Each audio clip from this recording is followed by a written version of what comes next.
The Noble Queen, a Shadow Slave Fanfic Chapter 201-225. You. Amira barked a laugh. You think you can defeat the Lord of the Mountain? With help? Yes, I think I can. Noble's confidence surprised the Queen. The younger woman nodded thoughtfully as she continued. The tyrant has been known to drop large black feathers when he retreats. Since there are no feathers on his stomach, I believe those feathers belong to a weak spot on the tyrant's back that we can breach. Noble had seen one such feather which Amira had worn as a trophy, and she had read of similar experiences from others in her research. It was safe to assume the feathers were protecting something important. With a deep breath, Noble hurried along her train of thought. The Lord of the Mountain's main advantage is that it can fly. And that is what we will use against him. I don't follow. Amira had only ever fought the creature in a singular way, scaring off the tyrant by using the sun. When you fly you can attack from all sides and planes, but you can also be attacked from every angle. There is one place that the Lord of the Mountain will never look for us to attack. Up. Noble's smile widened. Amira tilted her head, studying her niece carefully. And you think you can get up? How? There is something you don't know about me. Noble took a deep breath. This is it. What you don't realize is, I can float. Noble let her eyes swirl slightly as she allowed the distance between herself and the ground to lengthen. Her dress fluttered as she lifted higher and higher into the air. The decision to reveal her power was risky, but Noble had found no other way. These were not real people. When the nightmare ended, her secret would be hers once again. Soon Noble was floating like a specter in the throne room. Amira's eyes went wide. You discovered your aspect at last. Council must be both thrilled and jealous. The floating awakened lowered herself to the ground. Council doesn't know yet. I was hoping to tell you together. Noble would have to tell him after they were through. Interesting. Amira pressed her lips together. So you plan to have everyone fighting from the ground as a misdirect while you use your new ability attack from above. Pretty much. As long as we are careful in luring the tyrant to us, the loss of life should be minimal. I have written down some of the finer points that I am sure General Theo would be able to help smooth out. Noble produced a set of papers. When Amira held out her hand, the younger woman passed over the stack for the monarch to peruse. These plans make it sound like we will be lying in wait indefinitely until the Lord of the Mountain comes. As he was in the last assault and we chased him away, the tyrant is unlikely to return anytime soon. Possibly months or even years from now. Amira handed back the papers. Noble took the plans in her hand with a nod. You are right, which is why we must lure him. The Queen sat up a little straighter. Lure. And what will you use as bait? The Lord told Council he is after the heart. I believe it is somewhere under the palace, and I think you know where it is. If we bring it to the surface and outside the barrier, then the Lord is sure to try and claim it. We will decide the place and time that the battle will take place. With careful preparation, the tyrant doesn't stand a chance. Noble had laid her plan bare. All the work of the past months was for this moment. The help of the army and a queen who could use fire like no one had ever seen was a key to her ultimate success. It is a good plan.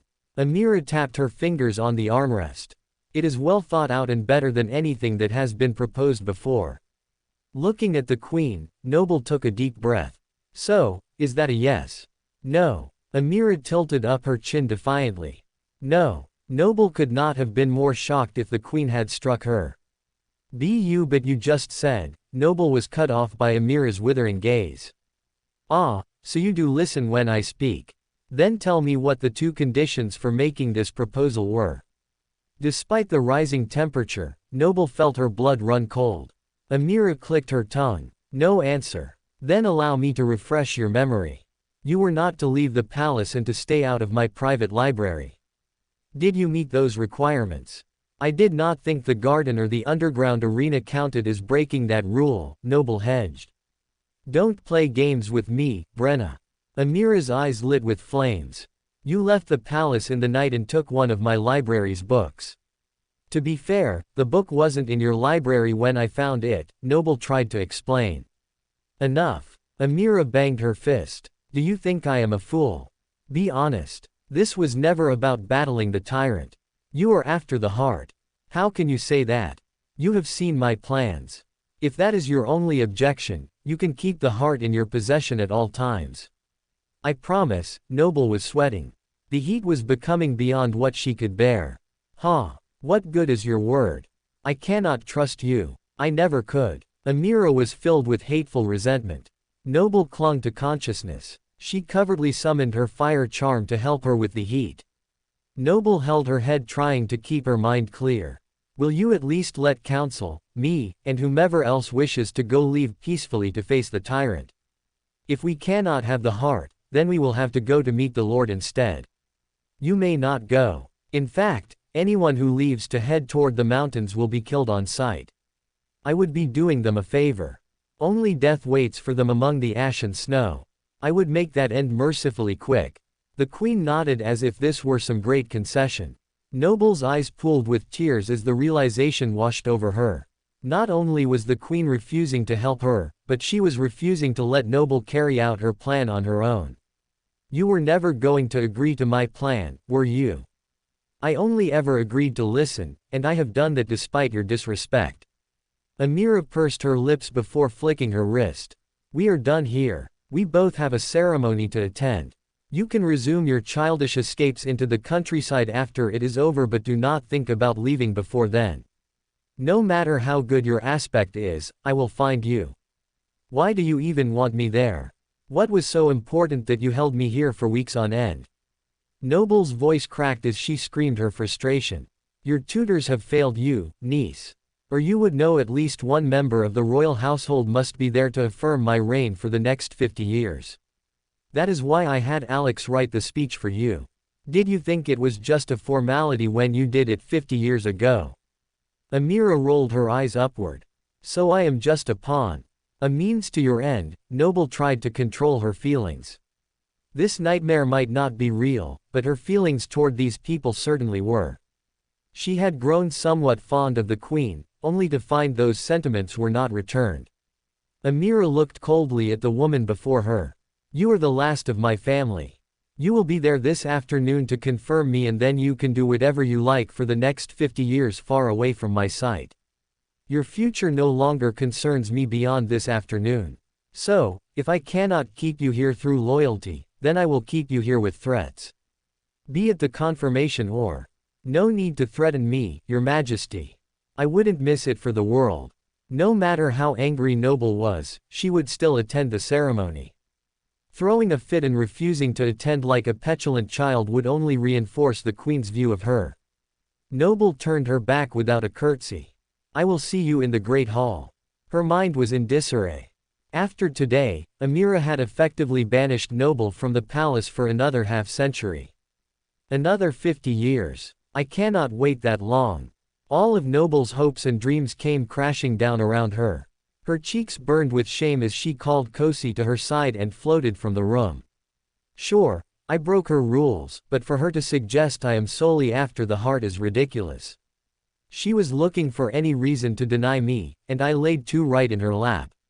I'm an idiot. Noble stormed out of the throne room, scaring the guard on the outside of the door with the force of her exit. Counsel was at her side almost instantly. How did it go? Hot tears stung Noble's eyes.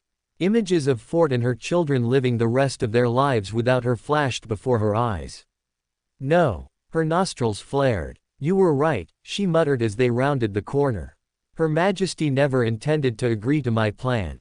I am sorry. Counsel touched her arm gently before dropping it to his side. What will you do now? Noble furrowed her brow. Her lips pressed into a firm line and she moved swiftly through the halls. Her spirit filled with grim resolve. What am I going to do? What I should have done as soon as you suggested it. Rebel. The final word, rebel, remained unspoken, yet Counsel heard it as clearly as if it had been shouted. Understood, my lady. I will begin the process immediately. We have 10,000 men at the ready. Once we get control of the throne, we will have more than 10 times that. Noble felt a small bit of shock at Counsel's matter-of-fact statements. But hadn't he already told her there was a rebellion waiting for her to command? It seemed he knew more of the details than he had originally let on. Noble tried to process his words as they filtered through her anger. 10 to 1 odds is not great. But it would likely be a surprise attack, not a direct battle. Amira will be caught unaware and unable to rally all her men. Noble swallowed. What was she doing? This was insane. So is trying to get the queen on my side when she has only been using me. Noble's anger flared again before settling. She felt a small pang of guilt. Amira's accusations were true, though the queen had misjudged Noble's motives. It was unlikely that trust could be rebuilt. Whatever happens, do not hurt my aunt. No matter how much she fought it, Noble still held some affection for the queen. She would have to sift through those feelings another time. We can talk about plans in more detail after the ceremony. You aren't backing out already. Counsel furrowed his brow as they reached the stairs to her room. Not at all, she assured him and herself. I just want this done the right way. While her words had seemed rash, the decision was more calculated than Noble wanted to admit. Her confidence in her plan had been solid, but Noble knew from Counsel's emotions that he was sure that she would not agree. So Noble forced herself to make a contingency plan. Like it or not, these people only felt real. They were a recreation of times past. But Noble was real. She had a future waiting for her in the waking world. That future had a name: Fort, Rain, Blaze, Brock. So although Noble felt bad for turning on Brenna's flesh and blood, at the end of the day, conquering the nightmare was what mattered. Cold as it might seem, Counsel had offered her a way to get home to her family more quickly, and she decided to take the opportunity. It would be ironic if this were the real conflict all along, Noble thought wryly. But deep down she knew this wasn't true. The Lord of the Mountain was the conflict. He needed to be conquered. If Amira was determined to block that path, Noble could not let her remain in the way. My family, my real family comes first. As you say, my lady. As long as Her Majesty will step down peacefully, no harm will come to her, but you must know, Counsel stopped as Noble held up her hand. She had been constantly using her extra sight to make sure no one would overhear. Now she could sense someone approaching. I will see you this evening. We can discuss the other matter in the morning. Noble added extra emphasis, making the suggestion in order. Counsel bowed, a conspiratorial smile forming on his face. Understood. With the decision made, the two humans parted ways. Kosi looked between them before following the woman up the steps. Whether this bothered or pleased Counsel, Noble couldn't say. All she knew was the Simkus could tell she was upset and nudged her back gently with a whine. Sweet Kosi, Noble reached back and patted the creature's head. I can always count on you to lift my spirits. What would I do without you? Kosi sniffed indignantly. As if he would go. They both knew that without him, Noble would feel very lonely indeed. Getting to her room, the woman rapped lightly before being admitted by Lenore. Hello Lenore, oh. All other thoughts flew from Noble's head. Laid out on a couch in the sitting room was a beautiful blue gown with wide sleeves. The fabric shimmered like the water of a pristine river. By far the most expensive dress I have ever owned. I doubt even the great clans have fabric this fine. I am sorry, Lenore took her exclamation for disapproval. The servant shut the door and hung her head. Counsel tried to get the other dress, but the queen had it burned. Should I? This is beautiful. Pen, you and Lenore help me get it on. Noble called out to her second servant. For the briefest of moments, the woman was far too excited to care about politics or any hidden meaning behind the gown. She felt like a fairy tale princess going to a ball. Lenore and Pen did their absolute best to fix their mistress's hair and gown to perfection. When the two servants were done, Noble looked absolutely stunning. In the looking glass, she could hardly recognize herself. If only my Prince Charming could see me looking so lovely. Noble's mind went to Fort.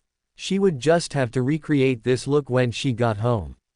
With all the credits she would get from her research papers and discoveries, Noble would be able to hire a salon to bring this moment to life a second time. I'll have to borrow Sarai's earrings again. They would be the only thing that could make this outfit better. Noble spun, vainly admiring reflection. Oh, Pen gasped. Why didn't you take that off?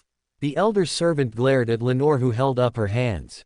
Lady Brenna never takes that off, so I worked around it. No, Lenore was right. Noble ran her fingers behind her ear. The other's voice was proudly displayed. This piece of jewelry reminds me of home. The other two exchanged glances but said nothing. Kosi, who had been quietly watching from atop Noble's bed, flicked his tail before purring lightly. I don't need counsel to translate that. You clearly approve. Noble smiled. Whether he did or not made no difference. Their time for preparation was finished. There was a knock at the chamber door. Noble's heart skipped a beat until she remembered it was counsel and not Fort waiting for her on the other side of the door. Let's get this evening over with. Gracefully gliding across the floor, Noble waited for Pen to open the door. Counsel's eyes seemed to jump from his head. I know I objected to the change in dress, he stammered. Don't finish that sentence. But thank you. Shall we go? Noble brushed past him. After tracking the woman with his eyes, Counsel stopped Kosi at the door. Sorry, Kosi. Humans only. I will tell you all about it when we get back. The Simkus narrowed his cat-like eyes at the other protector. He let out sounds between a grunt and a trill. I know they won't be able to stop you. But here you will stay. Counsel answered firmly. The two locked eyes in some unspoken exchange. Finally, Kosi broke away and headed back into the room with a grumble. He says to check in after the ceremony or he will come looking for you. Counsel gave a lopsided grin. Sometimes Kosi seems like a child and other times like my father. Noble smiled back at the Simkus's retreating form. At the bottom of the steps, Counsel offered his arm. Noble quirked an eyebrow. It's an official ceremony and I am your escort. If you prefer to wait until we get closer. No, it is fine. Noble took his arm and they began their journey to the Great Hall. The palace had undergone a drastic transformation in the short time she had been in her quarters. Banners of green and silver adorned the front hall as hundreds of guests filled in under the ornate stained glass. The kingdom's nobility looked as grand and glorious as Noble expected. The men were stately and the women were elegant. Nothing but the best of the best was present. Each time the doors opened, cheering from the streets filtered in with each new guest. It made sense. The entire kingdom would be celebrating the Queen's 100-year reign. It was likely a national holiday. Picturing children dancing in the streets, Noble forced a smile as she was thrust into the crowd.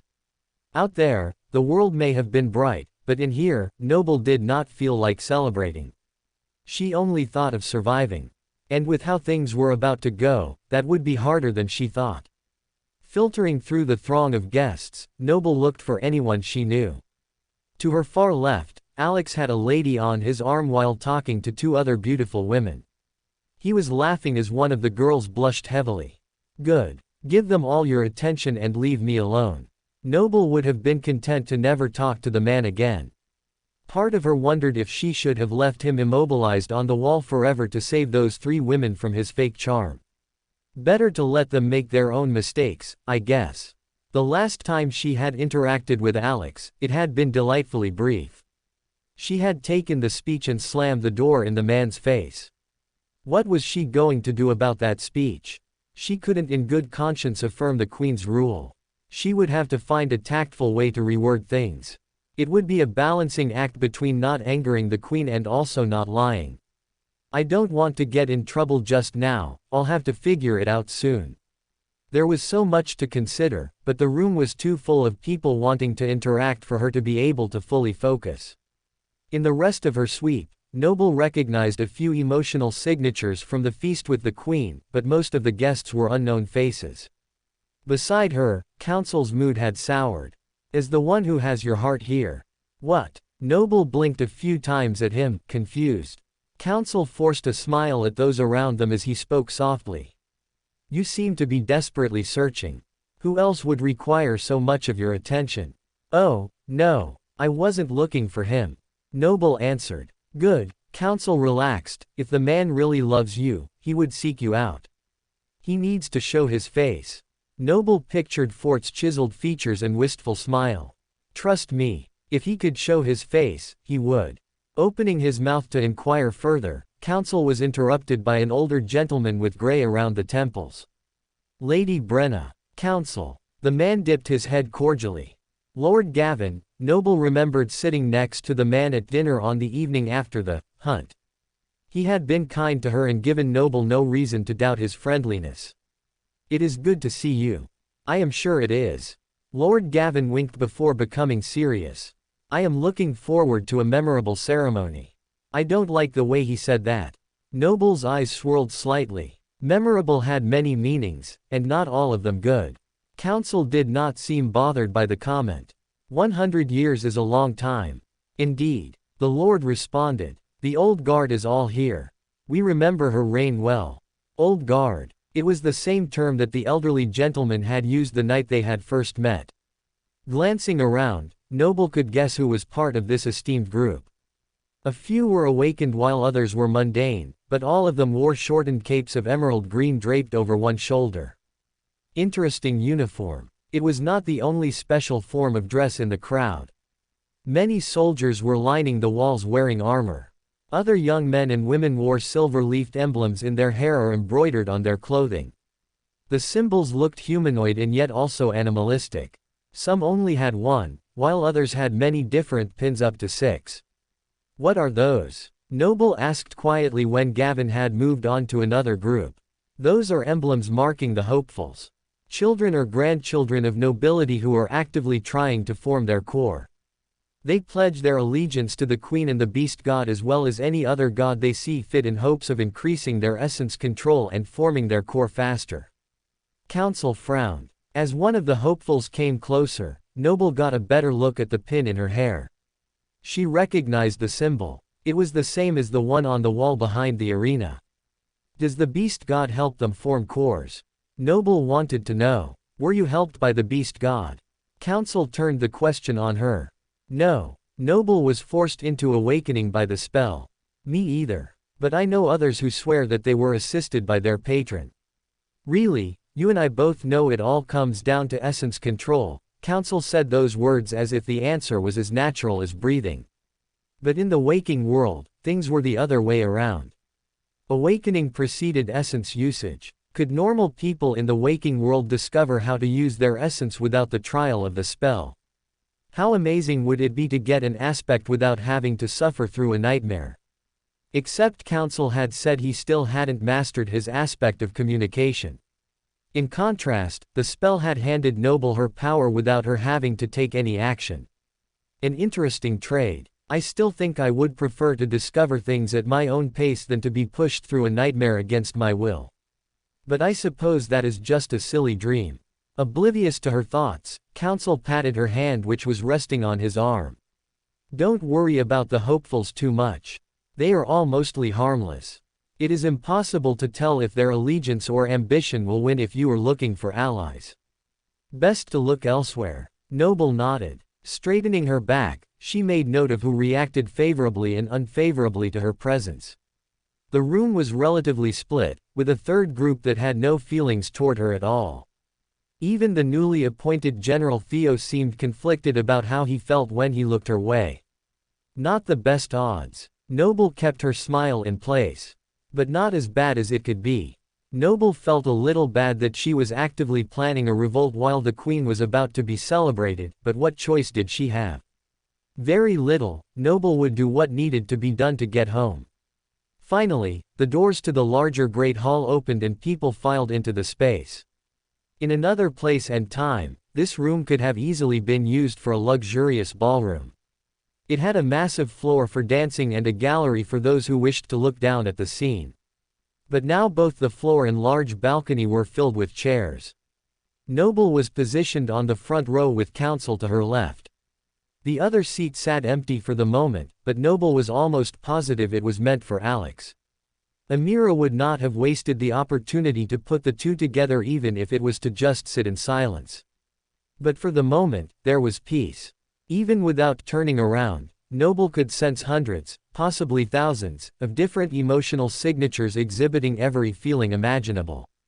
Noble could feel the excitement of the hopefuls as they realized that they were situated at the front of the hall. She chuckled slightly at the next generation of nobility, who mostly found their placement in the middle of the room distasteful and offensive. Of course, none of them would ever say those words aloud, and many tried to comfort themselves with the prominent seats of their offspring. The third group, the Old Guard, was placed up in the gallery overlooking the scene. In the back of the hall, gray-haired men and women in their green capes were the farthest from the throne. Noble did not have to turn around to see that their faces were grim. They all felt a collective distaste, determination, and anticipation. The last feeling made Noble's fake smile falter. What had Lord Gavin said about the Old Guard? That they would support her whatever she decided. Counsel, Noble whispered. Yes, my lady. Counsel tilted his ear toward her. That thing I said I would talk to you about tomorrow. It's about to happen right now, isn't it? Counsel smiled slowly. Yes, my lady. It is. Just then, the first beat of the fanfare blasted. The ceremony began. Everyone stood as the music filled the hall with a solemn air. All looked stoically forward in search of Her Majesty's royal entrance. Noble's eyes swirled chaotically as she took in Counsel's words. The rebellion wasn't happening at some future date after Noble had carefully planned each facet of the plan. It was happening now without her knowledge or approval. Counsel, how could you? Noble whispered, hoping the music would drown out her voice. She winced. She had no idea that he would act on her words so quickly. How could you not have told me? I tried earlier, but we were interrupted. Counsel answered, his mouth barely moving. Would it have changed anything? Yes. Noble wanted to scream. She would have told them to stop, wait, and let her decide what should be done in her name. This was moving too fast, too uncontrolled for her liking. When Noble told Amira that she would not miss the ceremony, this was not what she had in mind. The stand she took, if any, was meant to be passive-aggressive at best. This was not a good time. But really, was there ever a good time for a revolution? No. Noble could try and make a vain attempt to stop the plot and regroup, or she could take as much control of things as the situation would allow. The former would likely reveal the plans to Amira. That would ruin any element of surprise. But the second option is going in blind. I don't like that either. It was still the better option, the only viable one at this point. I don't like that you sprung this on me, Noble sighed at last. Counsel's forced smile grew even more strained. As much as I would like to take credit for this, I am not the one in charge. Then who? Noble needed to know. You are, of course. Counsel paused as the music came to a sudden halt. A man in white came and stood at center stage. He wore the emblem of the beast god on a headband tied around his long white hair. A moment later, two more figures joined the first. On Alex's arm, Amira walked in from a side entrance in an emerald dress covered in gems. The late afternoon sun streaming in from high windows hit the queen at just the right moment for the jewels to scatter the light in every direction. Amira looked like she was covered in green fire.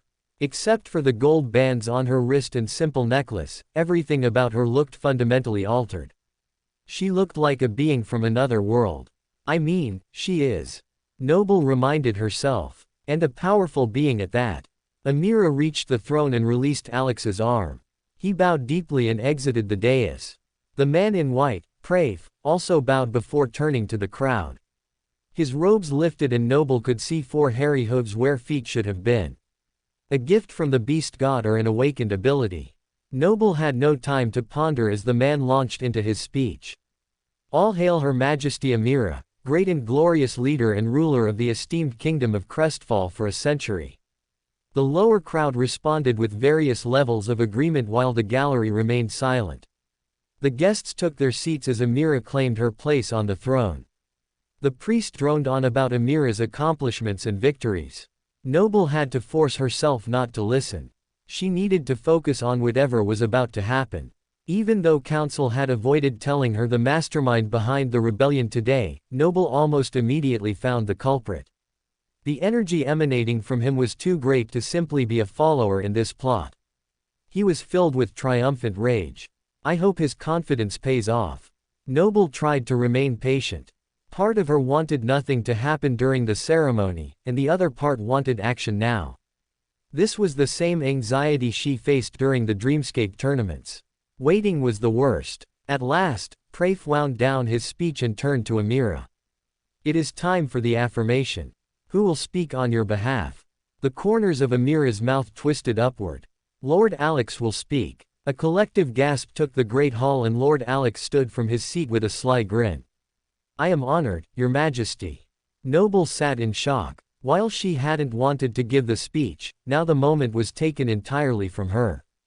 The people around her began to murmur. None were louder than the old guard overhead. Stop. Lord Gavin stood from the gallery. This man is not from the royal family.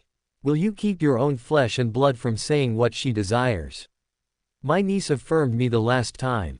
Amira glared at the leader of the old guard. So you suppress her voice this time. Let her speak unless you are afraid of what she will say. The old man puffed out his chest. I fear nothing. I am queen and I decide how things will go. Amira pursed her lips in warning. But Gavin was not deterred. Until this ceremony is over and you are recrowned, you are not our sovereign. We have this rule for a reason. To evaluate what is best for the kingdom. High Priest Praef, do not ordain Amira a third time when there is a more worthy candidate for leader. You have ruled long enough, Your Majesty. It is time for a change in regime. Holding up her hand, Amira looked at the gallery evenly. A change, indeed. This is not a democracy. You do not get to choose who leads. She turned to the guards in the gallery and pointed at the offender. Get him out of my sight. Before any of the armored soldiers could respond to the Queen's command, another member of the old guard stood to block the path. Then another. And another. By the end, all but a half-dozen of the old guard stood in support of Gavin. The elders, grim expressions gave the soldiers pause. This was not the simple removal of a single person. They pulled their swords but were reluctant to enter the crowd. Amira's calm expression faded, as her eyes lit with flames. You wear the colors of the kingdom and yet you are traitors to the crown. I will see you all dead for this. Gavin took his cape and flipped it over. The upper side was emerald as Amira had pointed out, but the underside was a radiant blue. It was turquoise, the same color as Noble's new dress. On cue, those standing in defiance guard turned their capes. The brightness of the blue clashed with the deepness of the green. It is time for a new kingdom and a new crown. Gavin held his fist high in the air. Step down and let your niece reign. All hail Queen Bren. Gavin was unable to complete his speech as it deteriorated into gurgling, unintelligible sounds. Smoke poured out of his mouth before he dropped to the floor in a charred heap. He had been burned from the inside out. That was something Noble had noticed when Amira's flames had covered and nearly suffocated her. The Queen's fire consumed oxygen but somehow did not need it to burn. So she could start her fire literally anywhere, even in the depths of the ocean. Or inside Gavin's stomach. Amira scoffed as Gavin's smoldering corpse was dragged from the room. Now that the trash has been taken out, does anyone else have anything they wish to say? Amira looked toward Alex. He whispered to the row behind them with a stern nod. The hopefuls around him tentatively applauded the Queen. Hail Queen Amira! Some of them shouted. The group rallied into a fervor, yelling praises to the Queen and insults toward the elders for their insurrection. While they cursed the old guard, unfriendly soldiers poured in and surrounded those clad in turquoise. Amira must have carefully selected who would guard the gallery. She had left her enemy trapped. A soft smile formed on the Queen's beautiful face, but it did not reach her eyes. That's enough, she said, silencing the room. Do any of the rest of you wish to challenge me? Or since your ringleader is dead, do you wish to wait until the ceremony is over to meet him again? The men and women of the gallery stepped forward, ready to give their lives as well in support of Lord Gavin's claim. They too would die in vain and unarmed. Amira clenched her fist, her eyes lighting with the fire that would soon be in each of their bellies. But before any of the elders could answer the Queen, a lone figure from the front row approached the throne. Noble's eyes swirled with determination. Their leader is not dead. I am right here, and I challenge you for Crestfall's throne. After watching the gruesome death of Gavin, Noble could easily see how this would play out. The young would be pitted against the old and wisdom would go out the window as blood was shed and one side was obliterated. Gavin had to know he would die. Even though he was an awakened, he was much weaker than the Queen. He came armed with only words and no weapon. Did he think that Amira would not openly attack him during a formal occasion? Then he had made a gross misjudgment. His boldness had led him to become a martyr, and by the emotions of the others in the gallery, they were willing to do the same. Their deaths would not solve anything. If anything, it would lead the army of rebels which council said he had formed to attack, and the queen's army would retaliate. Soon, not only the palace would be running with blood, but the streets as well. That would leave the kingdom's greatest fighters locked in a battle where there was no winner. Whatever the outcome, those left behind would not be prepared to fight the Lord of the Mountain when he came. Without that help, Noble would fail the nightmare. She could not take down the tyrant alone. So with grim resolve, she stood and challenged the queen. You were never the head of this revolt, child. Amira looked down at the girl. You were only the figurehead. Sit down. No. Noble would not let the red-headed woman bully her. You want someone to blame. Blame me. Noble had already silently summoned the fire charm and tucked it into her bodice. While she was pretty sure she would not receive the same punishment as Gavin had, it was better to be protected. Flames lit in the queen's eyes.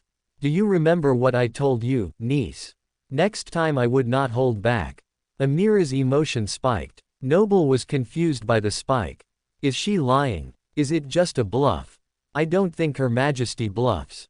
I remember what you said. Every word. Noble felt the heat in the queen's eyes, yet she refused to drop her gaze. My challenge stands. Out. All of you. Amira's words were softly spoken yet echoed throughout the hall. The priest in white, who had been shakily holding the crown when the spectacle began, set it back on the pedestal and fled from the room. His strange gait was closer to a gallop than a run. Following suit, those with no allegiance eagerly stood and exited the hall. Hesitantly, the hopefuls followed. Only the old guard remained in place. Leave, Noble told them firmly. Leave while you can. I will take it from here. Reluctantly, the elders obliged. Noble was relieved that they filed past the soldiers without being stopped. Even after Amira's threat, perhaps Gavin would be the only casualty today. The room was emptied of all but 4 individuals. Even the soldiers seemed wary of what would happen if they disobeyed.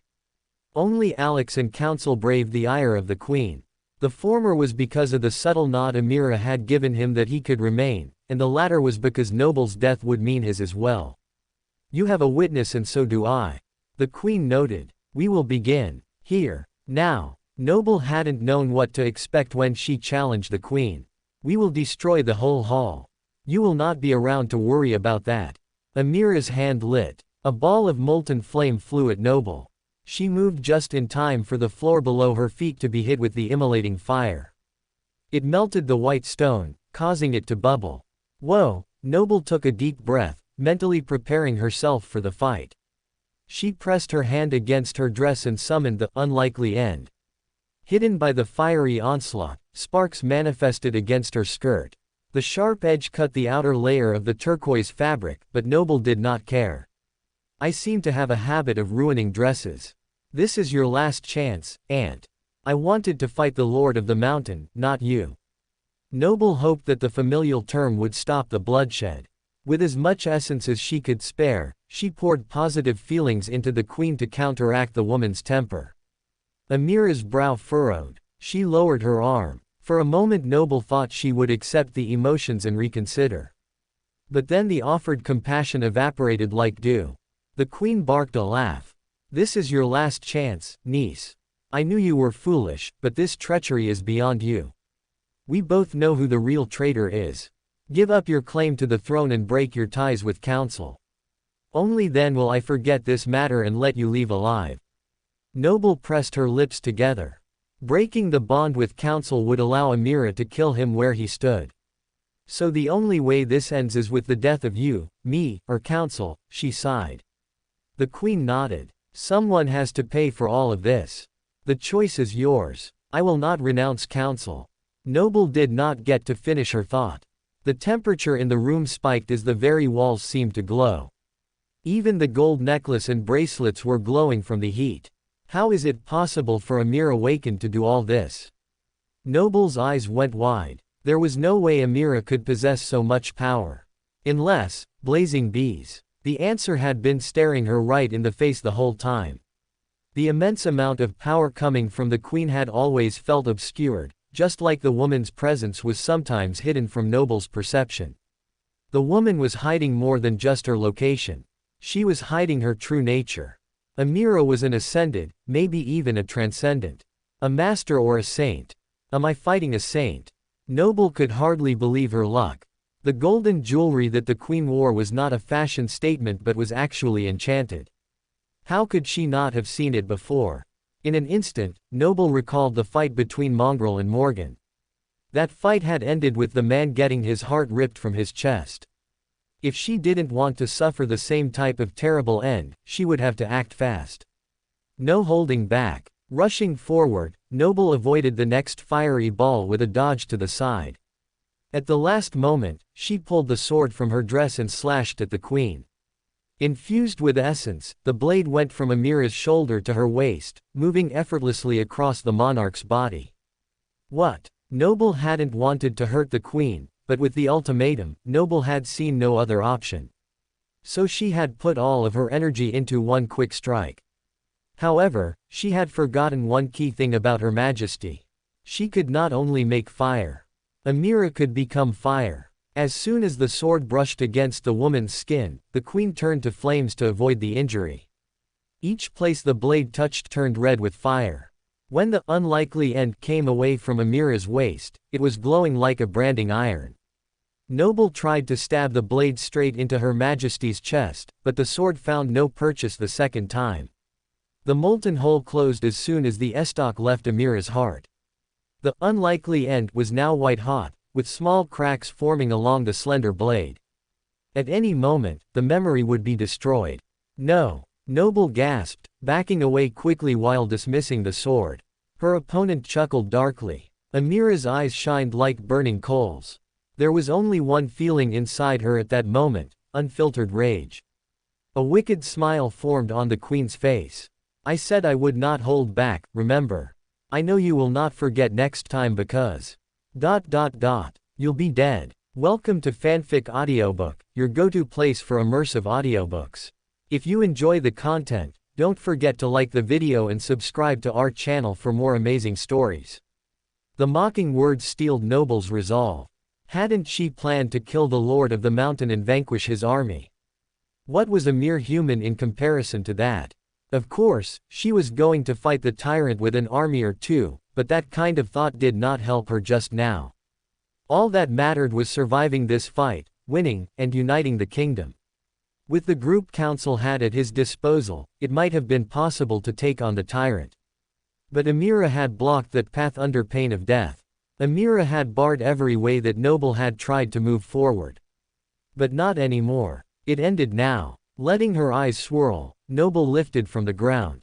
She let her black and gold armor form around her dress, causing the excess fabric to tear away like shed skin. She wasn't just any awakened. She was Queen Bee. Fluttering above the smoldering floor, Noble summoned the ruby tear. There had to be a way to attack Amira. Noble had done it successfully once before. Was it because Her Majesty was holding back or was it because I caught her unaware? Noble intended to find out. Circling around the queen, Noble viewed the two men's shocked faces. In a small pocket of safety, Alex and Council had been holding each other back from intervening. Now they looked up at the woman floating like an angel, astounded by the scene.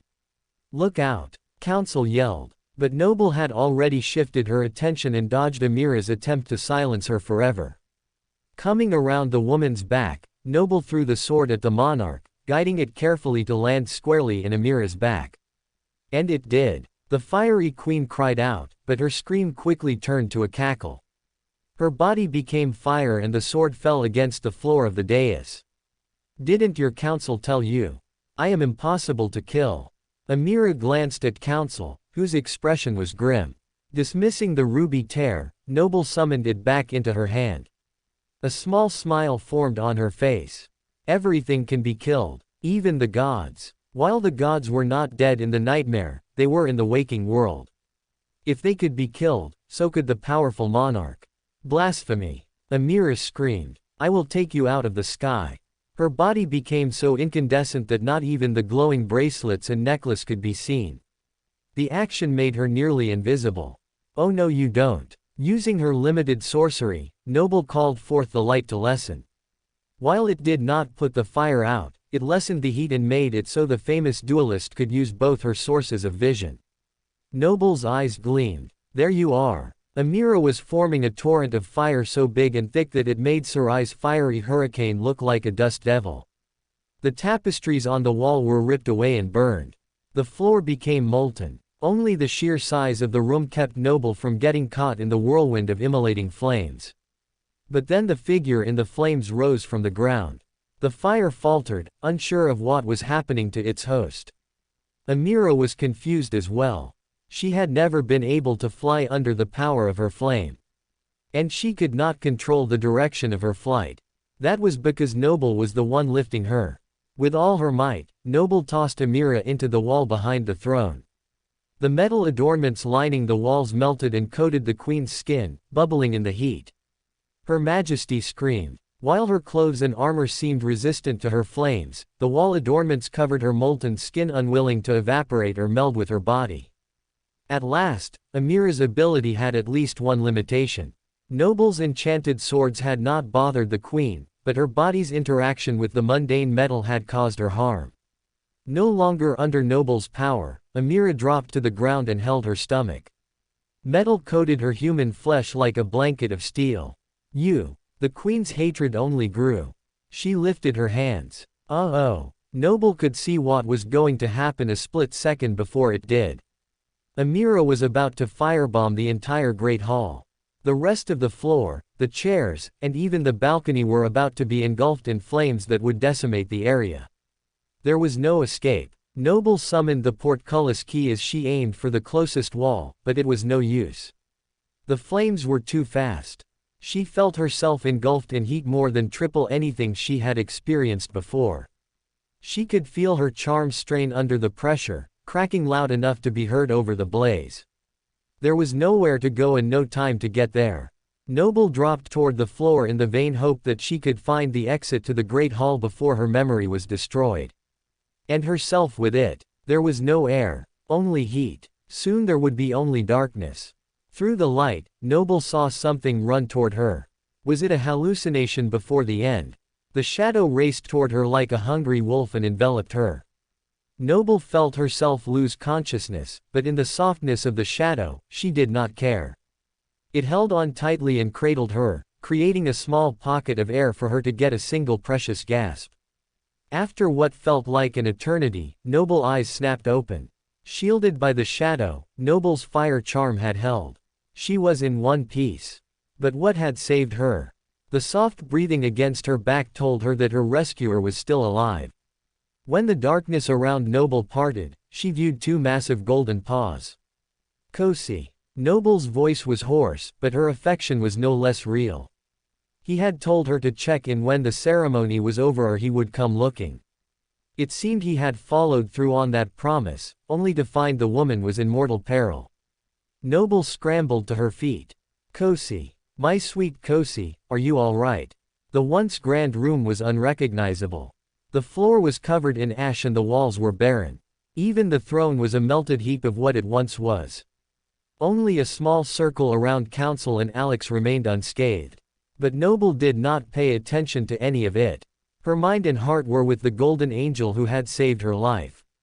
Flying around to Kosi's head, she watched the Simkus's eyes open slowly.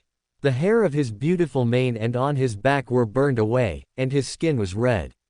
It broke Noble to see the creature brought so low. At least nothing seems life-threatening, Noble comforted herself.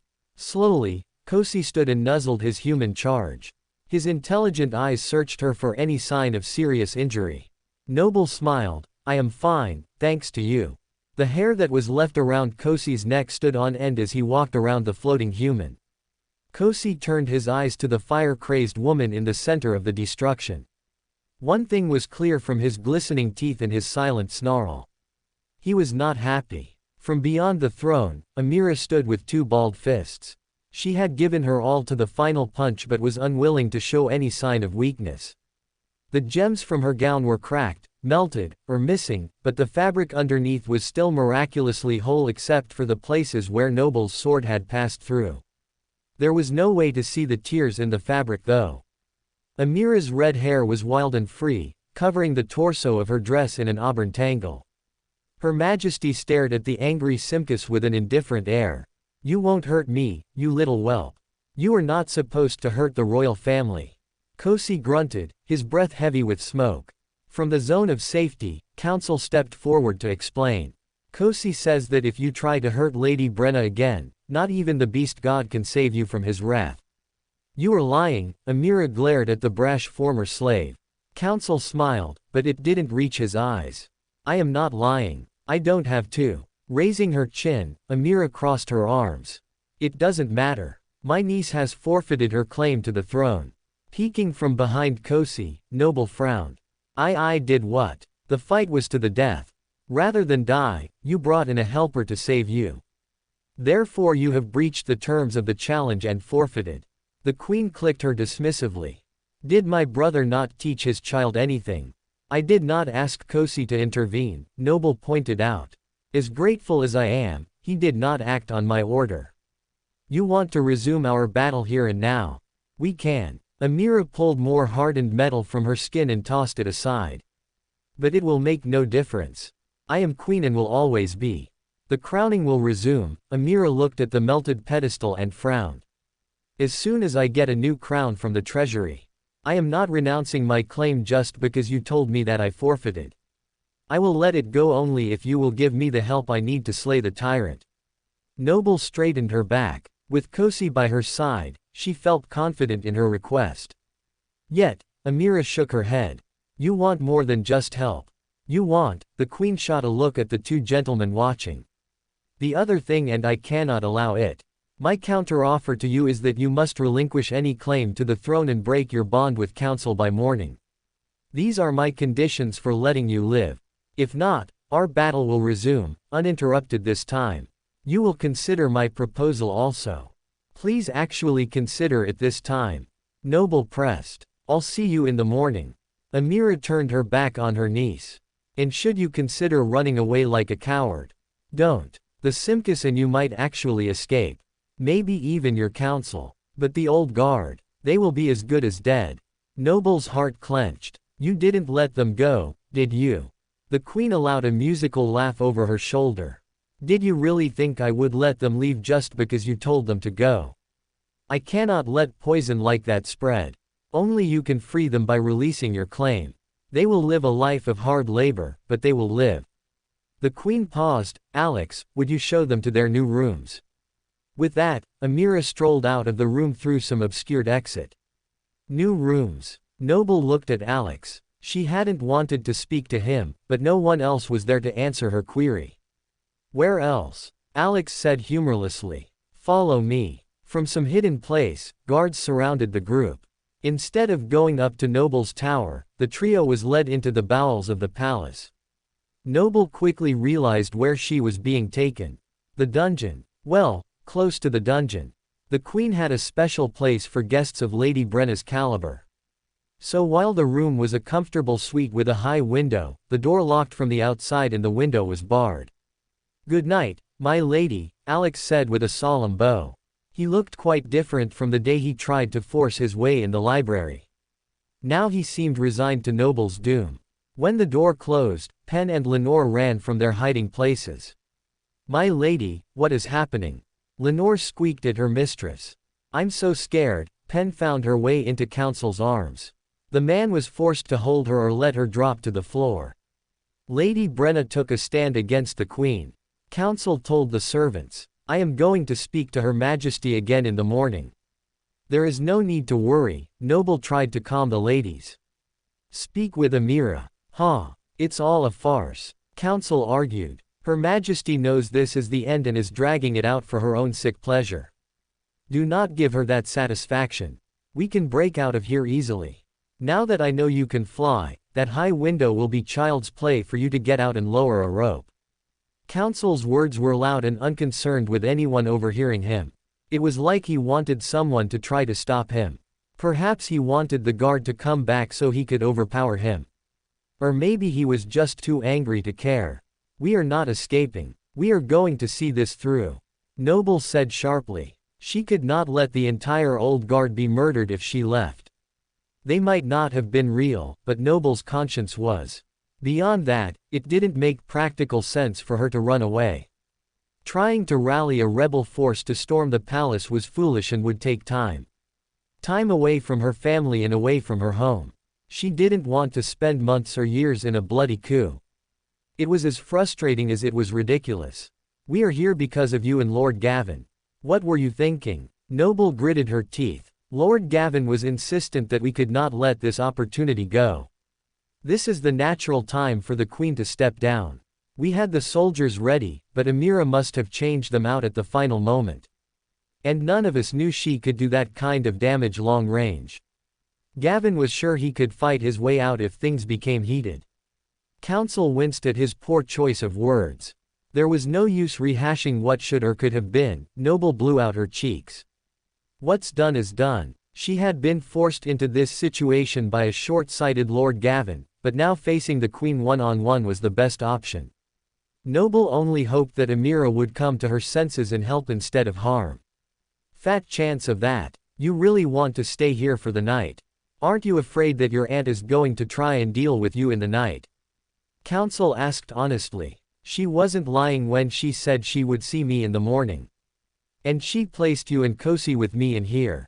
If she had wanted to cause me harm, she would have separated me from my protectors. Huh, as if she could. Council puffed out his chest. My aunt is more likely worried that we will come after her. Noble mused. That is an excellent idea. Council whispered as he clapped his hands. Noble rubbed her forehead. You are on your own. Kosi won't hurt her, and I need time to recover. Council frowned, clearly confused. I don't understand. If you aren't going to leave and you aren't going to attack, what are you going to do? Noble took a deep breath. I am going to do the only things I can do. Rest and then prepare. Motioning to Kosi, Noble headed toward the small but comfortably furnished bedroom. I suggest you all do the same. The door shut and Noble leaned against the door.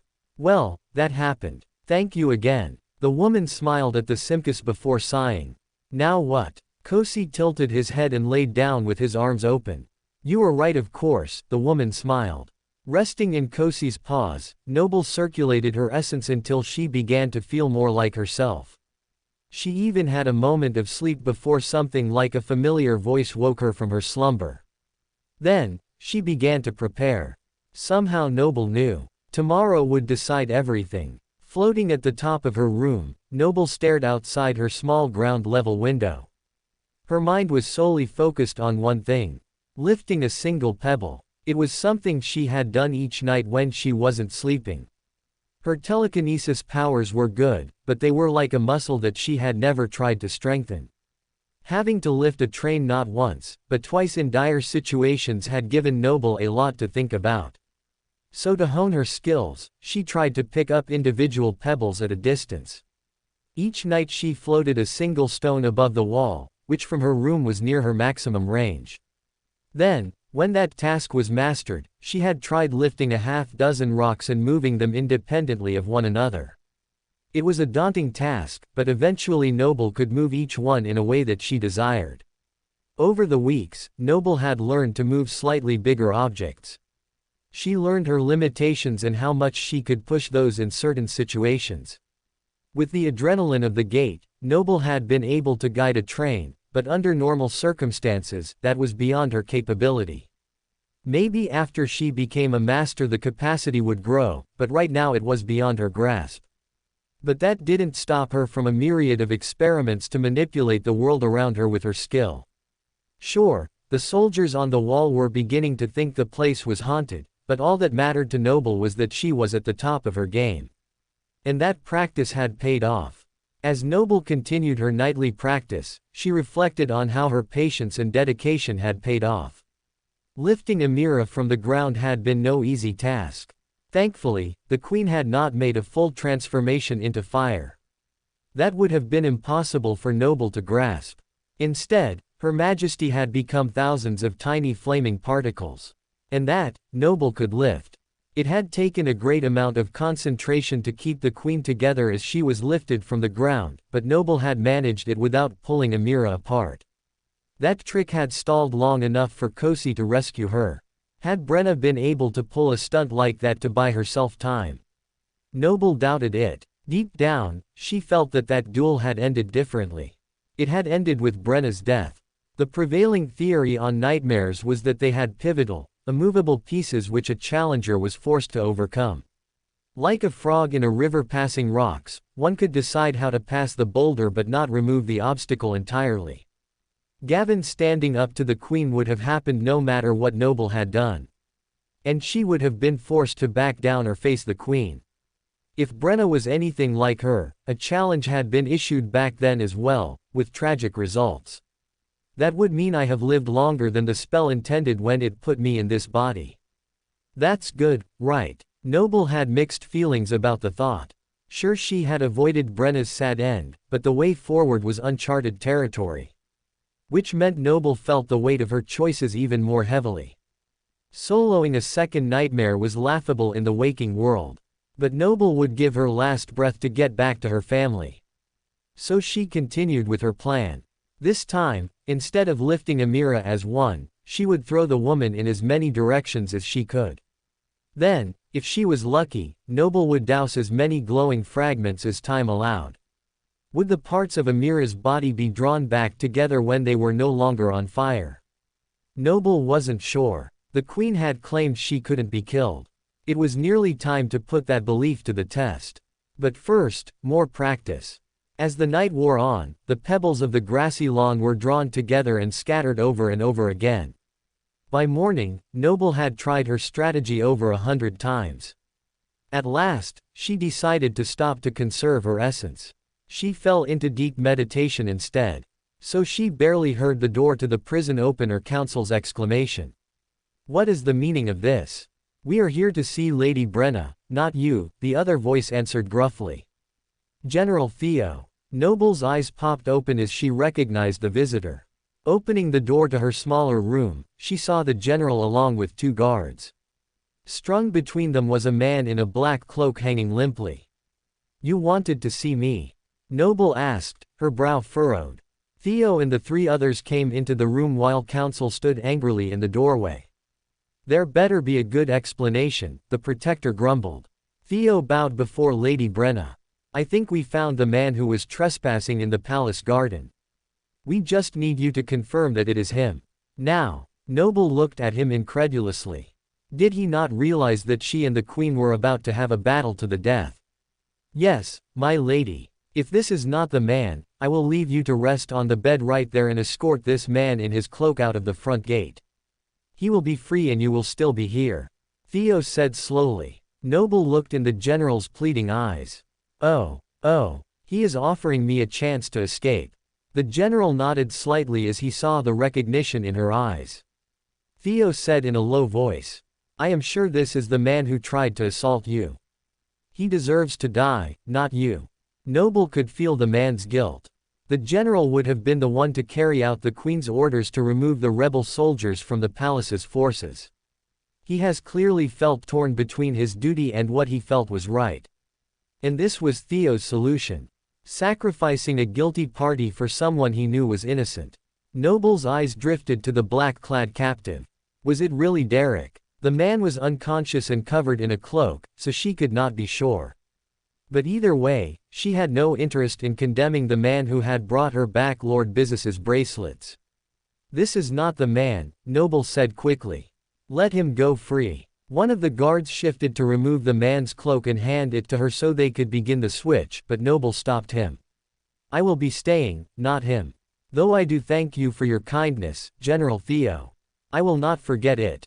Theo sighed. "You are too noble for your own good, my lady." He shook his head. "You've no idea," the woman responded with a smirk. "At least fully confirm that this is not your attacker, please." Theo shook the man to wake him. The figure's eyes popped open, and Noble could feel Derek's muddled emotions as he woke. "What am I doing here? What is the meaning of this?" he demanded of the general. "You are under arrest for trespassing on the palace wall," Theo explained. I've never been on any old palace wall. Let me go. Derek's words confused Noble. He wasn't lying, or at least he believed what he said was true. He was genuinely confused about what was going on. It's all right. No one is going to hurt you, Noble assured him, hoping to calm his nerves. Her voice elicited a strong reaction. Derek whipped his head at her and squinted from beneath his hood. The scar across his face twitched as his entire demeanor changed. You, he said slowly. Have you come to interrogate me? What? No. Noble was shocked by the man's harsh words. Yet they stirred something in her that she couldn't quite grasp. Derek's face twisted into a strange smile. I see. So you only do those sorts of things in rooftops or libraries. I understand. Noble froze. She looked into the man's eyes, searching for something hidden deep within. Then she cautiously uttered a single-word question. Nickel. The one and only. Nick winked. Noble felt like she might faint. When? How? Nickel was Derek. Had he always been? No. That was not possible. The emotional signature coming from the cloaked man was similar but not the same. At some point, Derek had left the nightmare in order for Nickel to enter. I can't believe it. It's good to see you too, the librarian nodded. You know this man? Counsel asked from the door. His eyebrows were knit tightly together. How come I have never met him? Noble felt suddenly flustered. While Counsel had never met Nickel, he had been on the fateful quest with Lord Bizes and his right-hand man, Derek. Hadn't Derek said that Counsel would turn him into the Queen for desertion? Who else might try to do the same if they knew? It was better for Nickel to hide Derek's face. Yes, of course, I know Nickel. Noble stepped forward to make the guards let go of her friend. Mask, now, she whispered while gripping his shoulder happily. I am sorry the soldiers mistook you for a trespasser, she added loudly. Her friendliness only made Counsel more suspicious. He came into the room to face the man, but could only see dark eyes and a black wrapped mask beneath the pulled-back hood. The protector squinted. Are you the man who has Lady Brenna's heart? What? Lady Brenna? Nickel looked at Noble, who indicated that she was indeed the lady in question. Oh, no. Ew. He said reflexively. You didn't have to say it like that. Noble rolled her eyes. He does not have my affections, but he is a messenger of my love. Perhaps Nickel was caught on purpose to give me some parting words. All eyes turned to Nick. He cleared his throat. Parting words. Sure, why not? Your love says. Good luck. That man of yours is not very verbose, is he? Counsel noted. A man of few words can be very attractive, Noble countered. I am sure there was more that he wanted to say which got lost in transit. The blush creeping onto her cheeks silenced Counsel. Nickel coughed awkwardly but remained silent. Theo pursed his lips. So, this isn't the man that trespassed. It most definitely is not, Noble could say honestly. He has never been in the palace before. I see. My apologies. Theo dipped his head to the cloaked figure. You did match the description though. I get mistaken for other people a lot, Nickel shrugged. Please give my love the message that I miss him and I hope to see him soon and. Noble looked around at the others. Can I have just a moment of privacy? Just then there was a pounding as the front door was unlocked a second time. It is time. I will stall a moment, but hurry, Theo said, ushering his men and Counsel out of the room. Only Kosi remained, but as he had yet to leak any of her secrets, Noble left him alone. Nickel was less sure about the enormous creature. Is that thing house-trained? He asked quietly. Better than some people, Noble brushed aside the concern. We have just a moment so I will be brief. You have come at the best and worst possible time. I am about to go try and have a final talk with the queen of this kingdom which will likely end in a death match. Interesting, but that shouldn't be a problem. You are the strongest duelist I know. Nickel shrugged. Noble shook her head. The queen is hiding the fact that she is a master or possibly a saint. She has long-range powers that nearly killed me yesterday. Then that is a problem. What do you need from me? Nickel cracked his knuckles lightly. Despite his sudden entry into the conflict, the man was ready for action. That's good. Noble quickly formed her plan. I need you to shake Theo off as quickly as you can and track me down. Watch and hide out until I need you. Noble waited for a nod from her companion. How will I know when you need me? He asked. Thinking of the fiery inferno that awaited her, Noble shivered. Trust me. You will know. Nickel touched his ear beneath his hood. Oh Noble, you should know. The door opened and Alex popped in his head. It is time, my lady. Oh. The young lord reached for his sword, but Noble lifted her hand. Just an old friend who has come to say goodbye. I will leave with you peacefully. Just give me one moment. After being left alone once more, Noble summoned her armor. While she would have liked to wear a dress, Noble knew how this conversation was likely to go. And with the queen's flawed temper, it was better to be prepared as soon as she attacked. Kosi sensed her hesitation. He whined. I will be back in a little while, don't worry. I am too fond of you to leave you alone. There was a pang in Noble's heart. She would have to leave him to leave the nightmare. I will come back, I promise. Under whatever mandate controlled him, Kosi complied. He sat down in a disgruntled heap. Looking like a large puppy, Noble could not help but smile.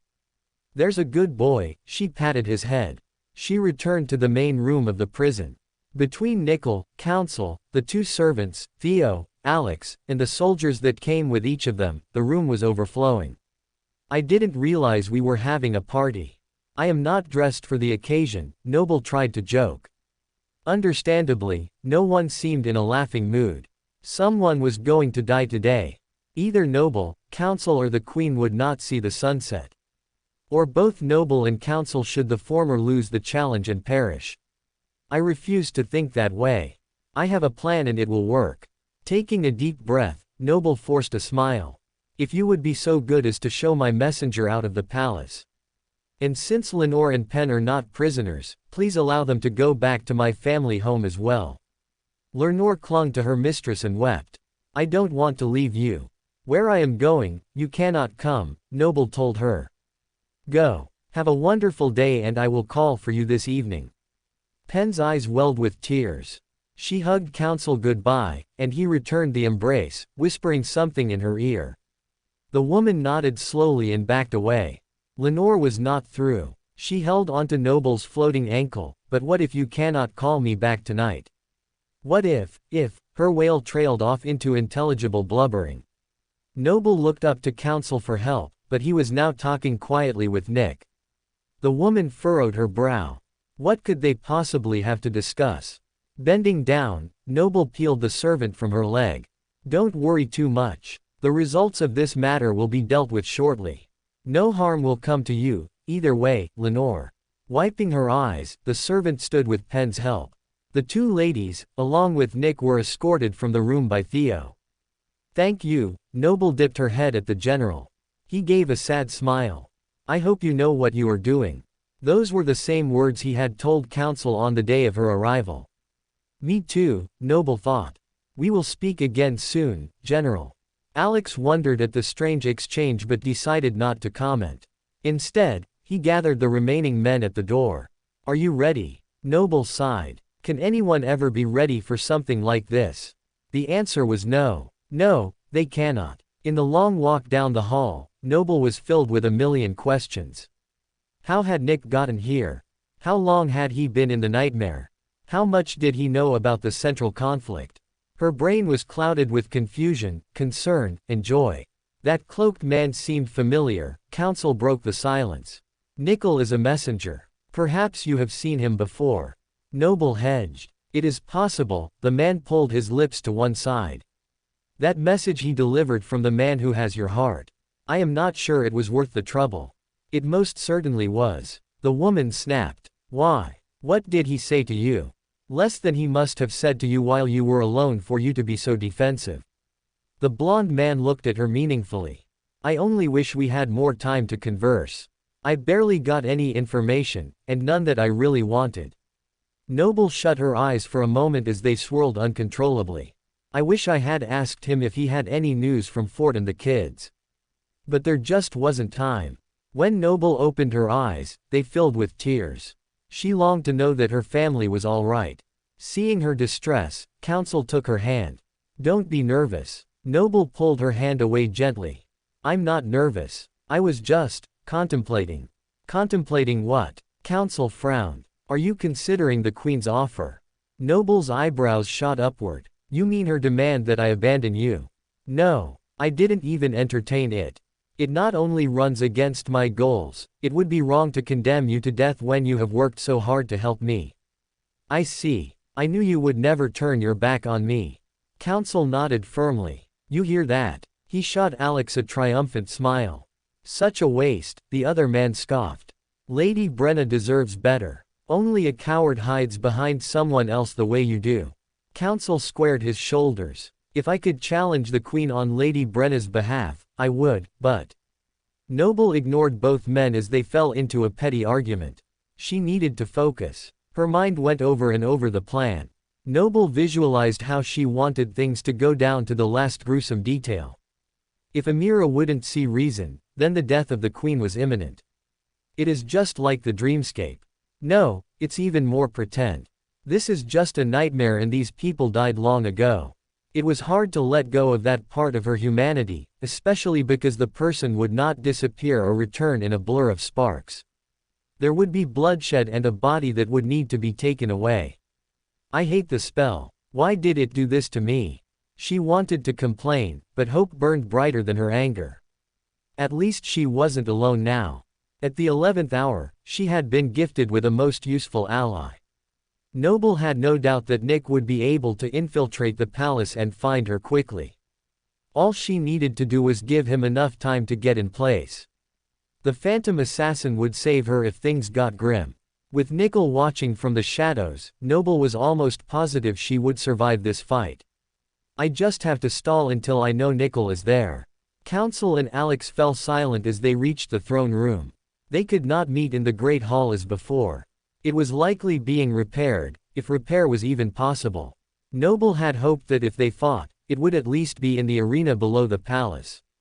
But it seemed her wish would not come true. This place is too small for a battle.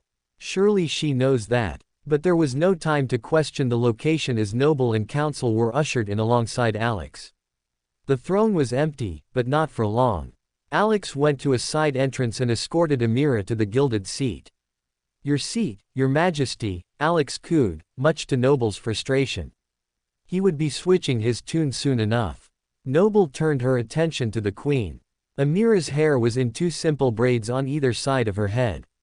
It was a far cry from the wild woman that Noble had left the day before, but also more functional in a battle for keeping things out of her face. Amira was wearing armor, foregoing her usual emerald dress. That did not bode well for any kind of negotiation. Alex stood beside the throne, ready to defend the queen if needed. She will need defending, just not now. Noble glared at the man. His cocky smile made him look more like the insufferable man she knew. Lady Brenna and her council are here to see you. He added like it was a royal announcement. Lady Brenna. Amira took on a formal tone as she looked pointedly at Noble. Do you know why you are here? I do. Noble straightened her back. The queen stared down her nose at the bottom of the dais. Then tell me why you are in my esteemed presence. What kind of game is this? Noble felt like a mouse being toyed with by a cat. I have come to reject your offer. I will neither renounce my claim to the throne nor disown counsel. I cannot in good conscience do either while you allow the Lord of the Mountain to live. I see, Amira tapped her chin. Expecting the room to get warmer, Noble had already placed the fire charm in her armor. It had not fully healed from the damage that it received the day before, but it was far better than having no protection at all. Somehow, the queen maintained her temper. Feeling emboldened by the calm, Noble gave peace one final try.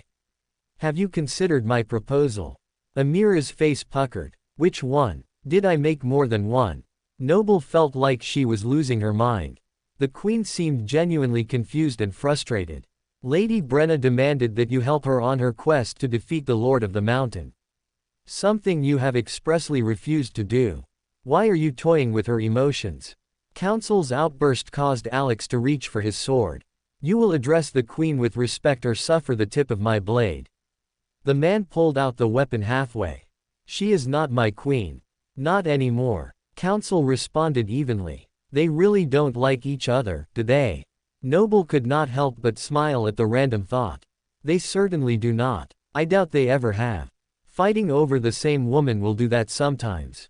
Ah, that does explain it. Noble froze. There was a second set of thoughts in her head that were not hers. Touching her ear, Noble felt for the other's voice.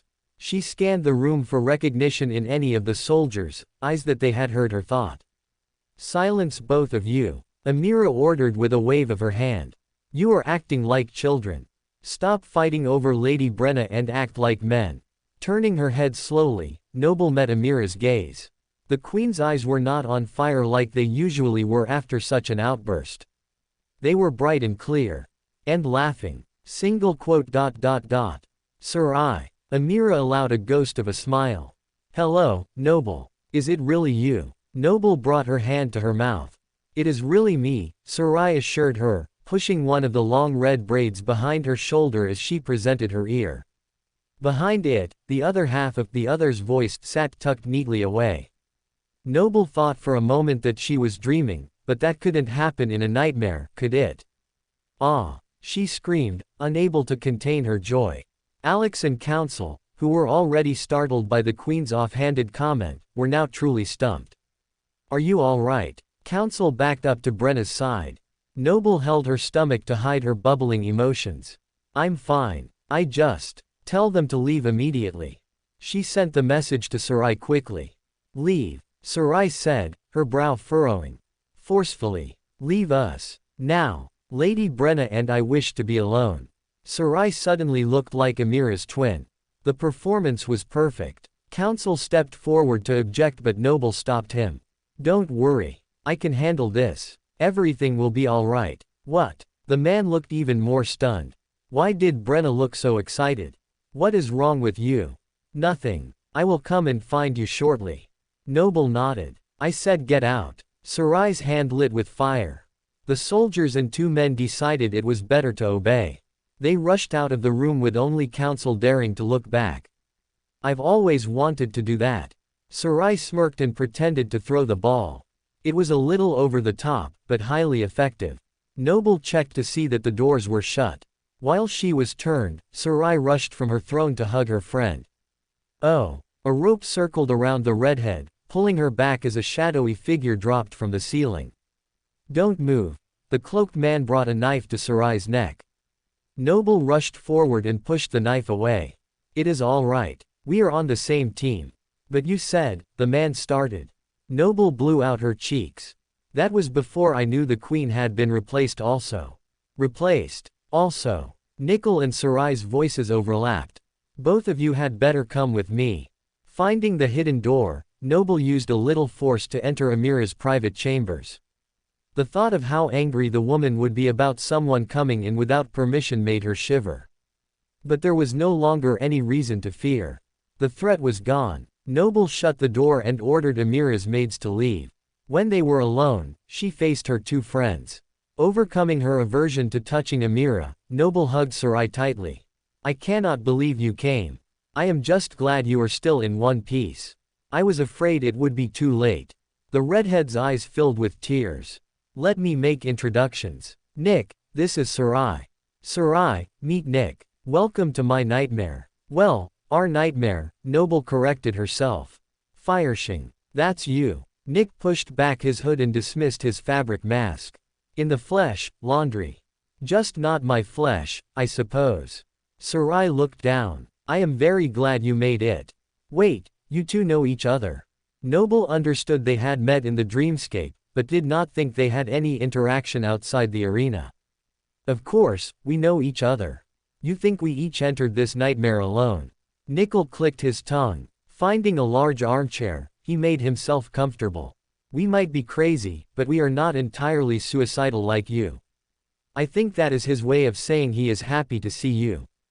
I know I am. Sarai found another seat. Noble continued to float. Both of them knew she could fly and lift objects, and she had too much excited energy to fake sitting right now anyway.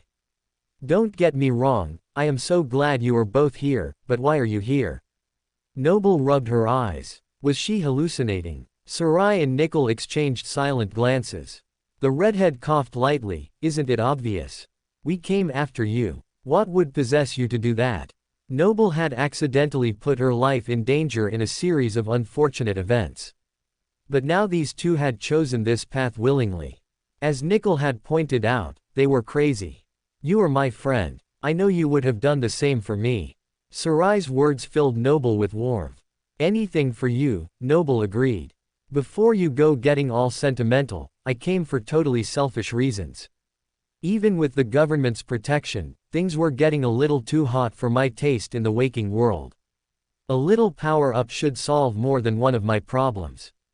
Nickel shrugged. Don't believe him. I was there when Fort asked for his help. Laundry was worried about you too. Details. Nickel put his hands behind his head and stretched out his legs to rest them on the tea table. Noble gasped. You've spoken to Fort, so he knows what happened. He knows I'm alive. This point had been Noble's biggest fear. That her husband and children would lose hope and give her up for dead. Fort and the kids are worried about you but are otherwise fine. When I left, your mother Lena had moved in temporarily to help while Fort worked extra hard to get you home. Sarai pulled the other's voice from behind her ear. Your husband is the one who gave me this. Someone named Captain Stice handed it over to the government during the investigation. Noble recalled the man who was in charge of the strike force. He was both competent and kind. Since it hadn't disappeared, Fort knew you must be alive somewhere. He reluctantly gave it to me as well as a special memory to transport it in hopes that it would help me find you sooner. Sarai summoned a small box. Noble recognized the lover's keepsake from the government inventory which Fort had shown her before she left. The humble memory was barely big enough to hold the earpiece, but it had served its purpose well. I suppose I didn't need it, since you look like, well, you. But I had no way of knowing that before I got here. Sarai squinted. Yeah, what's up with your face? Nick caught himself and coughed. I mean, why do you look like you when we don't? I thought we were supposed to take other people's places and bodies for the second nightmare. Noble winced. My body fell through the gate, and straight into the seed. I guess the spell decided not to change me to look like Lady Brenna. There was the odd chance that Brenna looked exactly like a younger version of Noble, but somehow she doubted it. The people that the challengers replaced were supposed to be close semblances, not exact copies. That's some kind of bad luck, Noble. No one has ever fallen through a gate before. And you landed in a seed. I didn't even think that was possible. Nickel picked up some fruit from a bowl and began to eat. He seemed more at home here than she had ever seen him in the library. I had a little help from the portcullis key. Summoning the memory, Noble held out the dark orb for the other two to see. I was using it to go through the train and save passengers when the gate opened. It seems like walls are not the only thing it can break through. You must have been so scared. Sarai stood and hugged her friend a second time. I know it took us a week, but we are here now. You are not alone. A week? What do you mean it took you a week? Noble held her friend's hands tightly when she pulled away. We got here as fast as we could, but you know how these things are. Sarai stopped short. Noble's face was pale. Sarai, I haven't been here a week or even two. I entered the nightmare 6 weeks ago. That's impossible. Both Nick and Sarai seemed upset at the prospect. Back up a moment and tell me how you got here. Noble held her head. It was throbbing with all the new information. And she knew that the sudden influx was only getting started. Sarai fidgeted in her seat. Can I change first? The armor is not a memory and is terribly uncomfortable. Her stomach rumbled. And I'm also rather hungry. Of course. I can help you change, but I must tell you that the queen only ever wore one color. Noble motioned toward Amira's bedroom. But first, open the door and yell angrily into the hall that you need food. The red-headed baker's eyes darted away. Must it be angry? It will make it believable. Noble pushed her friend to the exit and cracked the door. Sarai cleared her throat and screamed. Food. Now. Slamming the door, the young woman leaned against the wall. How did I do? Patting her friend's shoulder, Noble smiled. Food will be here before you are done changing. A short time later, Sarai returned to the sitting room wearing an emerald dress. Noble was a step behind her tying up the sash. She wasn't kidding, laundry, Sarai laughed. The closet was a sea of green, laundry. The table where Nickel's feet had been was covered in decadent food, but the man in question was gone. Sarai furrowed her brow. Where did he go? Noble's eyes swirled as she activated her ability. The world shifted into colors for which Noble had no name. Searching for Nick's, or rather Derek's emotional signature, Noble eventually locked onto the man in question. He's behind this door and coming this. Noble opened the door to let Nickel in. But suddenly his signature was gone. I don't understand. How did I what? Nickel dropped from a rafter in the ceiling. Disappear. A magician never reveals his tricks. And this queen of yours had many tricks. There are at least a dozen doors out of here. Nickel glanced at the food and rubbed his stomach. And more than a dozen reasons to stay right here. Help yourself, both of you. Noble passed out the plates. She had a little herself, but her stomach was still in knots from all that had happened that morning. How was it still morning? At last, Sarai was full. She heaved a contented sigh and launched into her tale. Your act of heroism made the nightly news. Somehow a camera went on at the exact moment you went in. It was grainy, but the image sent my heart into my throat. I knew instantly that it was you. I called Fort. Thankfully, he already knew and was able to calm me. It's not fair in hindsight. I should have been the one comforting him. Noble's face was wet with tears. Dismissing her gauntlets, she wiped them away with her palm. That's just like Fort, helping others even when he is hurting. Sitting next to her friend, Sarai rubbed Noble's back gently. The redhead nodded. I offered to go and help immediately, but Fort said there was a process. I spent the next couple of days finding out what that process was. Because of the strange occurrence, the government blocked off a large area of the city to prevent anyone from getting near the gate. With the Chancellor's help, that process to conquer the gate was expedited, but it still took time. It pained Sarai to admit that she had not just jumped the barrier and done what she thought was best, but Fort had assured her that his wife was a survivor. Thankfully, he had been right. While we waited, we approached Nickel and asked him to join me. All the good people were in Antarctica. Nickel rolled his eyes. Your options were very limited. You know that's not true. You were the best choice both for your skill set and your specific knowledge. Sarai pursed her lips. Noble knew what she meant. Fort, Nick, and Sarai were the only ones other than the Chancellor who knew she was Queen Bee. I know I should have asked this before, but did anyone else come with you? Noble watched her friends shake their heads. We had another person interested in joining. He claimed to be Queen Bee's biggest fan. But we had to decline after he said he had given you a miniature figurine of himself the one time you met. Nickel sighed. Why don't I ever get crazed fans? I will send the next one your way, Noble assured him. She remembered the insane awakened who had made a memory of himself for her to carry around. Based on his fixation on Queen Bee alone, he would have been a liability. After we politely refused your admirer, we left the next morning. The government monitored us when we fell asleep, promising to transport our bodies to a secure location. Not that I supposed they needed to. If we survive this, we will get new bodies anyway. Nickel smirked at the thought. Unlike you, we didn't immediately enter the seed. After what felt like an eternity, we were thrown into the dream realm. Sarai shivered. The dream realm. That's wonderful, then you know our location. I've been trying to wrap my head around it, but maps are no help. Noble had been dying to know this information since right after entering the seed. I am afraid I am no help. I was thrown underground in a tunnel. Nickel too. We miraculously found each other after searching in the darkness for a few hours. Then it took a few more days to find a tunnel that would lead us to the surface. It was night, but the seed shimmered in the darkness, calling to us. Sarai's gaze became far off as she described the scene. I wanted to wait until morning to make sure there wasn't a second seed around, but Fireshing here was insistent this was the one and that there was no time to lose. Nickel tapped his fingers on the chair. Like a fool, I listened. I was right, wasn't I? Sarai motioned up and down at their missing friend. More right than you realize.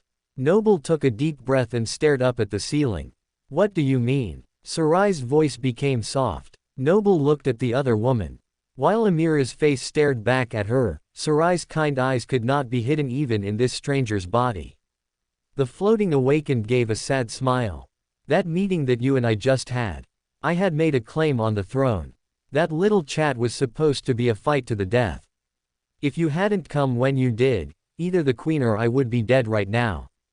Noble paused. I suppose she is dead now.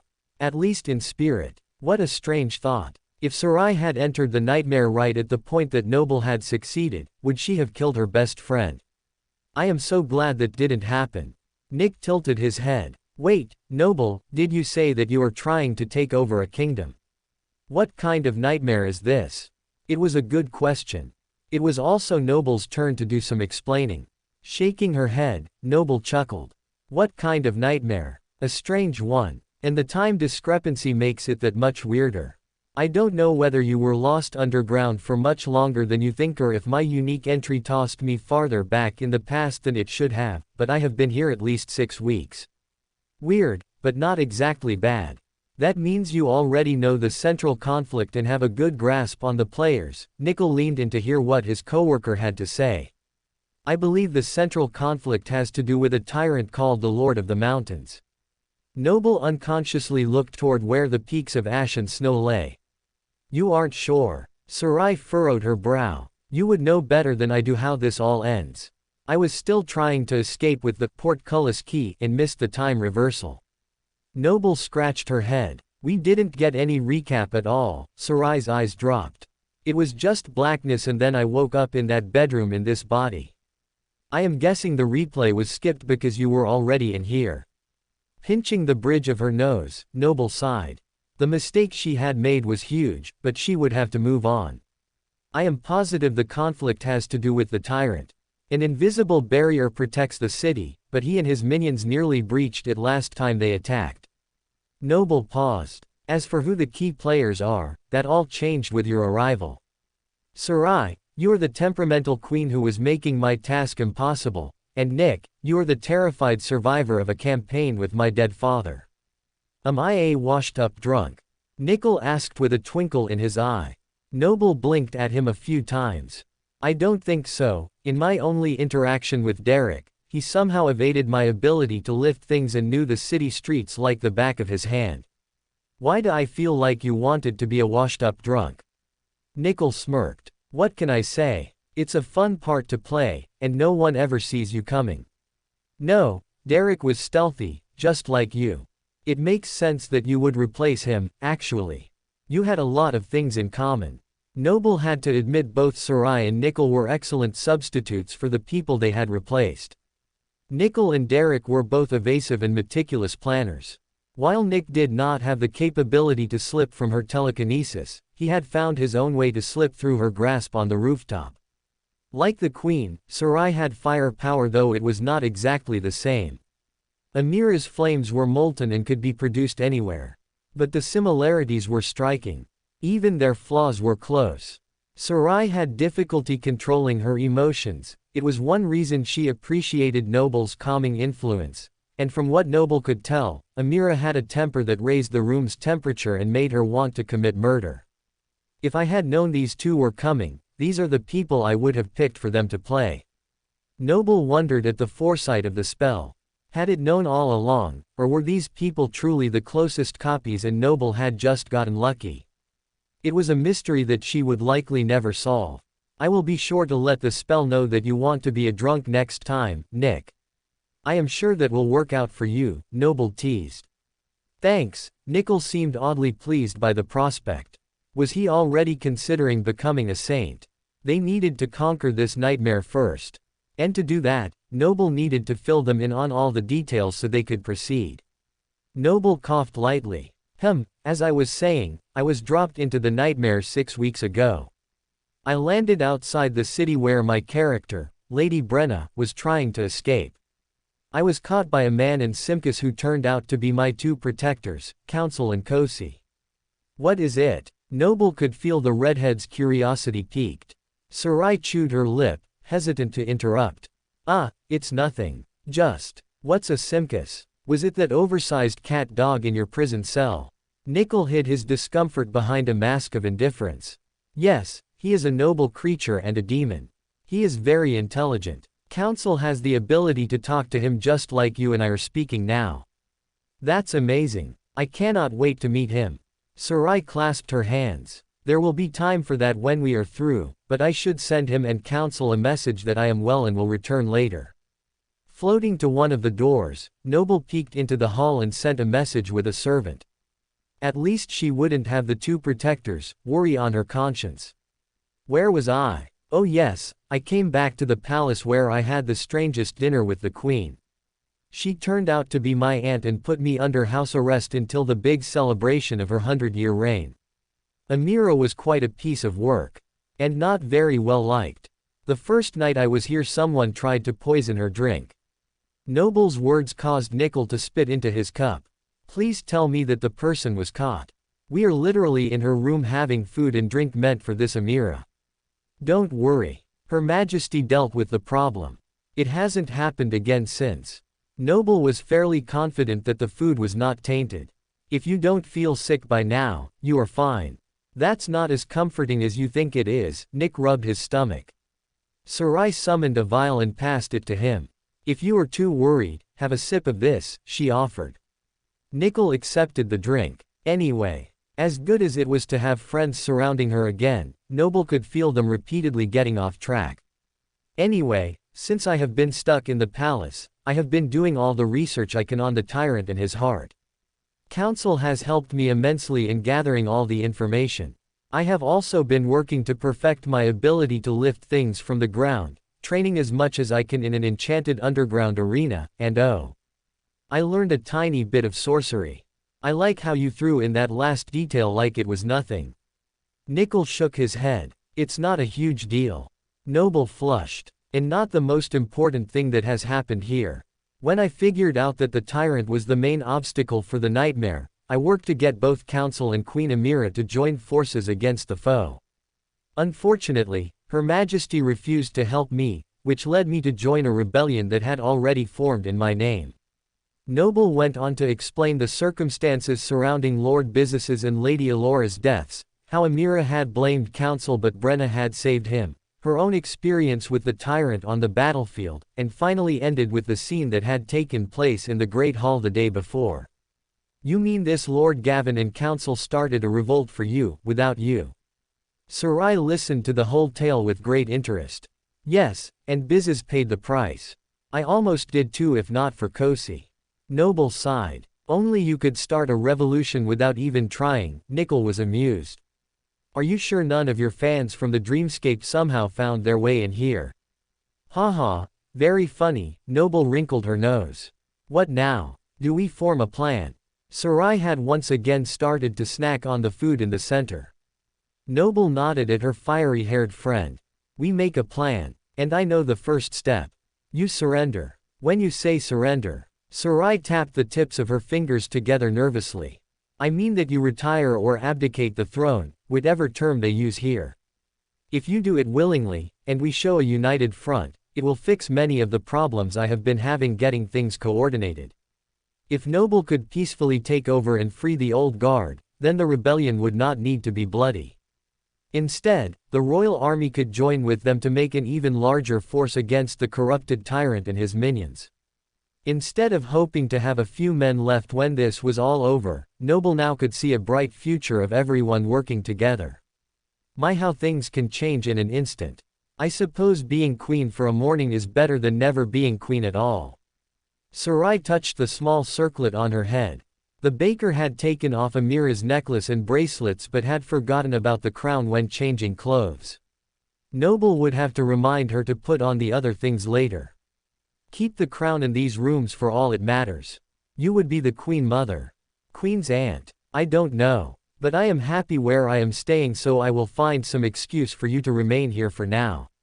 Nickel stood and started to examine the room in question more closely. Okay, so Fireshing's not the queen and you take over.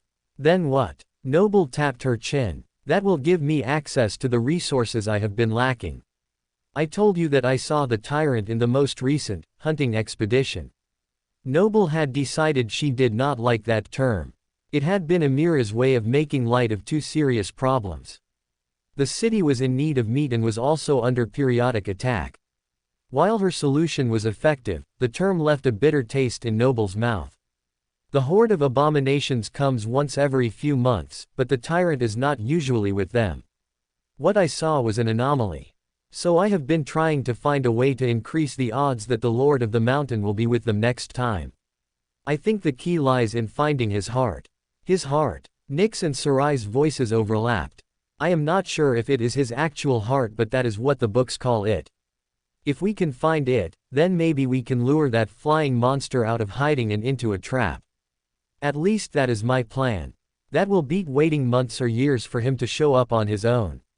Noble didn't think it would take that long for the nightmare to end. But with the spell in charge, it was possible. Noble didn't want to live the rest of her life inside an illusion. She wanted out. So what do you need from us? You know what is going on, so tell us what to do. Sarai seemed ready to get to work. Her stomach was full and her heart was heavy. The only thing that would help was a task. I need you to get access to Amira's, your private library, and find any information on the heart or the tyrant. I am positive the queen knew where it was. I would start with her personal journals and move backward. Get the librarian to help you if he has read any of them. I am not sure what Amira shared with him, if anything. Noble thought of the mousy old man and hoped against hope that Droon would be helpful. And me. Nick picked up a trinket from one of the tables and turned it over before replacing it. You do what you do best. Investigate and observe. You already found that Amira has at least a dozen exits from here. What else is she hiding? If you have time, I would also like to know if anyone outside the palace walls has any information on the heart. Even if it is just a myths and legends. Council said there was nothing, but I trust that you can dig deeper. After Nickel had decided to help the government, he had turned over a significant amount of information about the coming war between the clans. While Noble was not privy to most of it, Fort had called the intelligence eye-opening. So, just business as usual then. All right. The former assassin took his task in stride. You made a good choice with him, Noble said to Sarai through the other's voice. The other woman smiled. He was Fort's choice. When your husband came to terms with the fact that he couldn't come himself, he decided Nickel was the next best choice. Fort wanted to come. Noble's lips parted slightly. He even contacted a saint to bring him to the dream realm so he could try to find this seed without going through the first nightmare or awakening. Sarai recounted the events, her heart melting at the man's love for his wife. Noble was touched also. Her husband had tried to come for her even knowing he would die. Noble wasn't even sure what he wanted to do was possible. It certainly wasn't wise. The saint and chancellor both convinced him that it would be faster and more efficient if he sent us instead. I don't think Sweet Rain would have been able to handle both of her parents being gone from the waking world at the same time. And the boys. I get the picture, Noble spoke aloud, tears streaming down her face once more. What picture? Nickel looked back from the far corner of the sitting room. He had been studying the strangely cut edge of a picture frame when Noble broke the silence. Were you two talking in that memory? If I had known you two were using that in the Dreamscape, I would have gone for it first thing. I didn't mean to leave you out this time, Noble dipped her head. I was complimenting you to Sarai and then she started to tell me about my family and mushy stuff, got it. Better that you left me out of it then. If there is nothing else, I will get to work. Nickel pulled on the picture, revealing yet another passageway. We will meet you back here in the morning, or sooner if you need us. I figure you should not have any trouble finding either one of us. The floating awakened watched her friend nod before disappearing into the shadow of the hidden hall. Noble cleaned up her face with a cloth from the table and then stood. The rest had been refreshing and the company too good to be true, but it was time to get back to work. If you are done eating, put on that gold necklace and bracelets and I will point you toward the library. Find Droon. He will deliver any volumes you want to this room. What will you do? Sarai asked as she dabbed her napkin against her chin. I will join you at dinner tonight and help you with research tomorrow. For now, I have to go tell council the good news. The rebellion is over. I'm a queen. Don't be silly. Sarai took the circlet from her head and placed it on the other woman. You've always been a queen. You are Queen Bee. Perhaps, Noble smiled, touching her head. But now I'll have the crown to prove it. Noble felt lighter than she had in ages. She kept having to remind herself to keep close to the floor. People had looked strangely at the two women chatting lightly and walking arm in arm. Well, that reaction was understandable. Everyone knew that Brenna had spent the night in the guest suite of the prison. Many of them had seen the state of the Great Hall as well. Yet, here were the two royals acting as if nothing had occurred. Far more has happened than they realize. A smile bloomed on Noble's face. After helping Sarai find and speak with Droon, her joy at the future prospects only grew.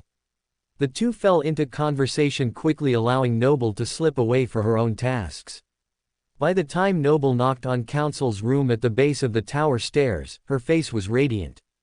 The man she had come to visit did not share the sentiment. Throwing open the door, Council's anger exploded. Have you come to tell me more nonsense about how everything is all right? To his shock, he met two beautiful blue eyes. Yes, except it isn't nonsense. Everything is all right. Noble smiled so big that her eyes crinkled. Council's scowl faded. Lady Brenna. Overcome with emotion, he wrapped Noble in a bear hug and lifted her farther off the ground. You are not hurt. I forget just how strong he is. Noble winced in his firm grasp. Well, I wasn't until you hugged me. She giggled. Council released her suddenly. Forgive me. I was just too excited. He glanced up eagerly at the circlet on her head. So, you did it. It is done, Noble beamed. She couldn't really take the credit for what had occurred, but that did not make her any less elated by the developments. Why did you not call me for the duel? I should have been your second. Well, it is no matter. I am just glad this messy business is over with and you are well. I cannot believe Queen Amira is dead. You shouldn't believe it. My aunt is alive and well. The floating awakened felt the mood of her companion shift. But the crown, you said it was done. Understanding his confusion, Noble nodded. I am queen but not by a duel to the death. My aunt stepped down willingly. How is that possible? Council pressed his hand against his head as if his world had been turned upside down. Her Majesty had a change of heart. I was very happy to convince her that my taking on the mantle of leadership was what was best for the kingdom. She even agreed that you should be pardoned for treason. The threat on your life is gone. Sarai had heard that Council was mistreated and did not think a death sentence was fair. So the statement was true, if a little misleading. Council studied Lady Brenna carefully. All of that is very gracious of the Queen. What is the catch? No catch. In fact, now that I am Queen, if you don't want to be bound anymore, I will be happy to unbind you and give you a place of honor of your choosing. Noble watched the man's expression darken. And there is the catch. That aunt of yours will stop at nothing to separate us, will she? Even giving you a kingdom. Council took the new queen by the shoulders. This is just another of her tricks. She will get what she wants and then take the kingdom back. Mark my words. Noble took a deep breath. It would be an uphill climb to convince the man that Amira had changed. I can promise you that it won't happen. My aunt is not the same person who attacked me yesterday. Literally. You'll hardly recognize her. Noble bit her lip. Council tried and failed to contain his outburst. Do you hear yourself? It is like she has replaced you. I know how this may look, Noble admitted. But I am fully myself. Do not look so upset. This is a time to celebrate. Things are looking up. There will be no more shedding of blood by civil war, and as queen, I can pardon all of the old guard. We can all join forces against the tyrant. Crestfall will be free once and for all. You never liked the title queen. Council seemed to be weighing the woman's words. I will be happy to debate a better title once the Lord of the Mountains is gone. Noble earned a small smile from the man across from her. It sounds too good to be true. Latching onto the momentary positive feeling, Noble fed the happy emotion with joy of her own. Noble had tried to calm the angry queen a few times only to fan the flames of her ire instead. She not only seemed immune to Noble's emotional influence but also resented the mind attack. In hindsight, she realized that Amira was hiding her true power and was easily able to ignore the gentle nudges that Noble had sent. Even her more forceful attempt had ended poorly. Unlike the replaced queen, Council accepted the feeling as his own. "Just come to dinner tonight with my aunt. You will see the change for yourself," Noble suggested. "Shouldn't I see her at the coronation before that?" Council arched his brow. "Or has she not agreed to a time for that coronation?" Noble scratched her nose. The passing of power had already technically occurred, and she had hoped no ceremony would need to take place. Of course, that was silly. Royal changes of leadership always needed official events. "Oh, yes, I think my aunt mentioned something about doing that this afternoon. Not a big event, though. Just a few people. We can do something larger after the tyrant is gone." Noble smiled wide, hoping to hide her discomfort. Of course, she wants something small and quick. The fewer the people that know, the easier it will be to undo. Council's words were more to himself than his companion. No. The queen, the former queen, just wanted to make sure it all goes through smoothly and soon. You know how she is. Once she has made up her mind, she will not sleep until it is done. Think of this as a preliminary event for an even greater triumph. Feeling his frustration waver, Noble tried her best to close the deal. "You can invite anyone and everyone you want. Well, anyone that will fit in the throne room. The Great Hall, I assume, is still out of use. You can even help me pick out a new crown to use for the coronation. I trust your judgment about which will be most appropriate for the occasion. This is what you want." Council eyed her carefully. "This is what the kingdom needs," Noble responded. "A united front." There was a long pause while Noble held her breath. The man, at last, nodded. "Very well. I will gather the guest list for your coronation and see that it gets done." The protector allowed a slight grin. "Did you want to pick out a crown now or later?" Noble tapped her chin. "I wouldn't mind a walk through the treasure room right now. Fake or not, pretty things were still nice to look at. But first, there is someone I need to see. You don't happen to know where?" Noble's voice stopped short as the door at the top of the stairs splintered into pieces. A blur of fur and teeth burst forth from the opening and came bounding down the stairs. And it was headed straight for Noble. "Uh-oh." Noble lifted off the ground just in time for Kosi to slide under her and ram into Council and his doorframe as both slid to a stop. More wood and splinters went flying. But Kosi was not done. Seeing he had missed his initial target, the Simkus rolled over, coiled his tail around Noble's floating ankle, and pulled. Unable to resist, Noble was dragged into the massive paws of the golden creature. Kosi purred softly as he held the woman against his stomach. "She may be all right, but I'm not." Council answered Kosi's purring as he tried to get his body out from between the beast and the wall. "Correction. Not all right. Can't breathe." Noble's muffled cry came through what was left of Kosi's mane. The Simkus sighed. Humans were so fragile. Well, these were at least less fragile than mundane people. Anyone else would have been squashed like a bug from his antics. Grumbling, Kosi released his human captives and stood. He licked Noble with his rough tongue, sending slobber down her face and armor. "I missed you too," she said, wiping her face with her hand. "Kosi says that he is very glad you kept your promise and came back. He has been waiting in your room ever since the messenger came and said you were all right. He says, hey, that's not true." Council sent a dirty look to the mass of fur. The Simkus did his best impression of a shrug and nudged the man to continue. "He says I have been insufferable since we got word and went to wait in your room because I was brooding." Council crossed his arms. He used the word brooding. Noble's mouth twisted upward. "No, he said I was being a word that I don't feel comfortable repeating in front of a lady. Let's move on." Council rubbed the back of his head. "To the treasury." Tickling Kosi's chin, Noble hid her grin. "By all means, lead the way." Noble was glad that Council knew the way. While she had mapped out a significant portion of the palace over her time in Crestfall, the treasury wasn't high on her priority list. All of her meals had been provided by the palace staff and anything outside the castle that she needed was procured by Council or one of her servants. Only the truly wealthy don't think about money. Noble had been lucky in that regard during the nightmare. Hopefully, that luck would hold.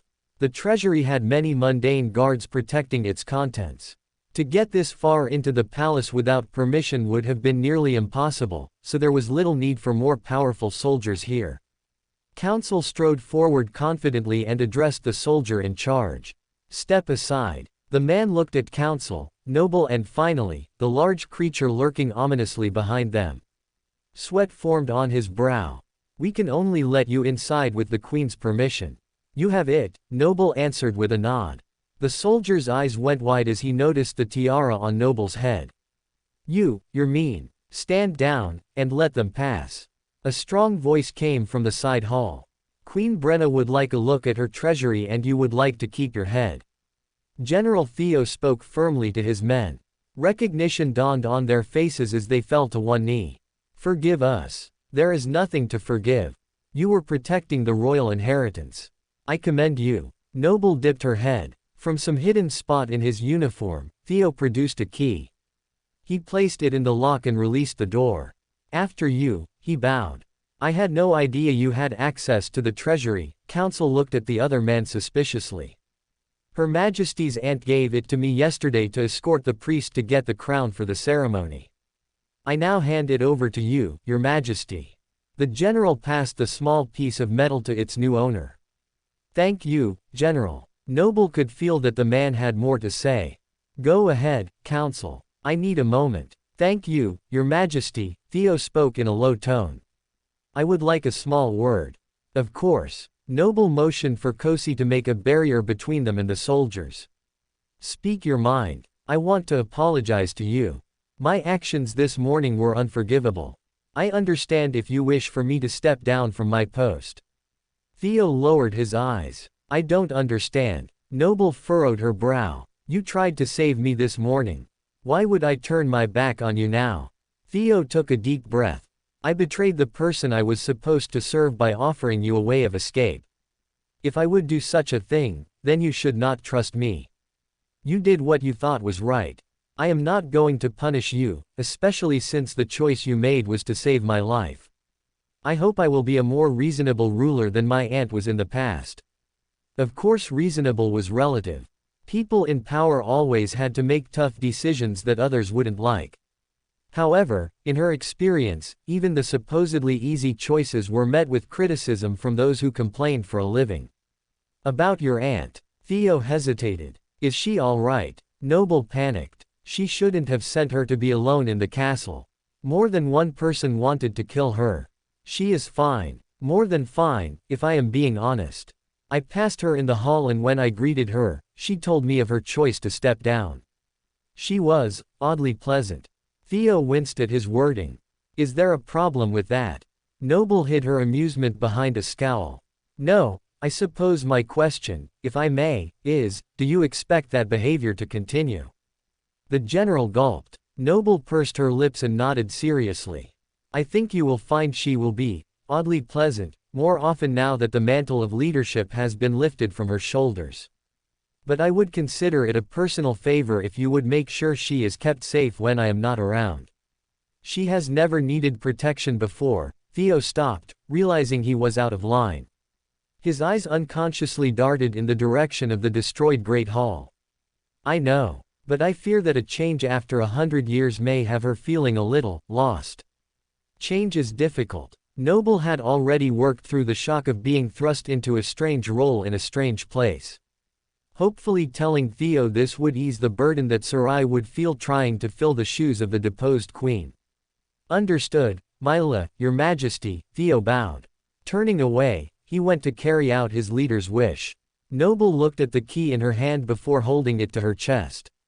The wedding ring hidden around her neck pressed against her skin.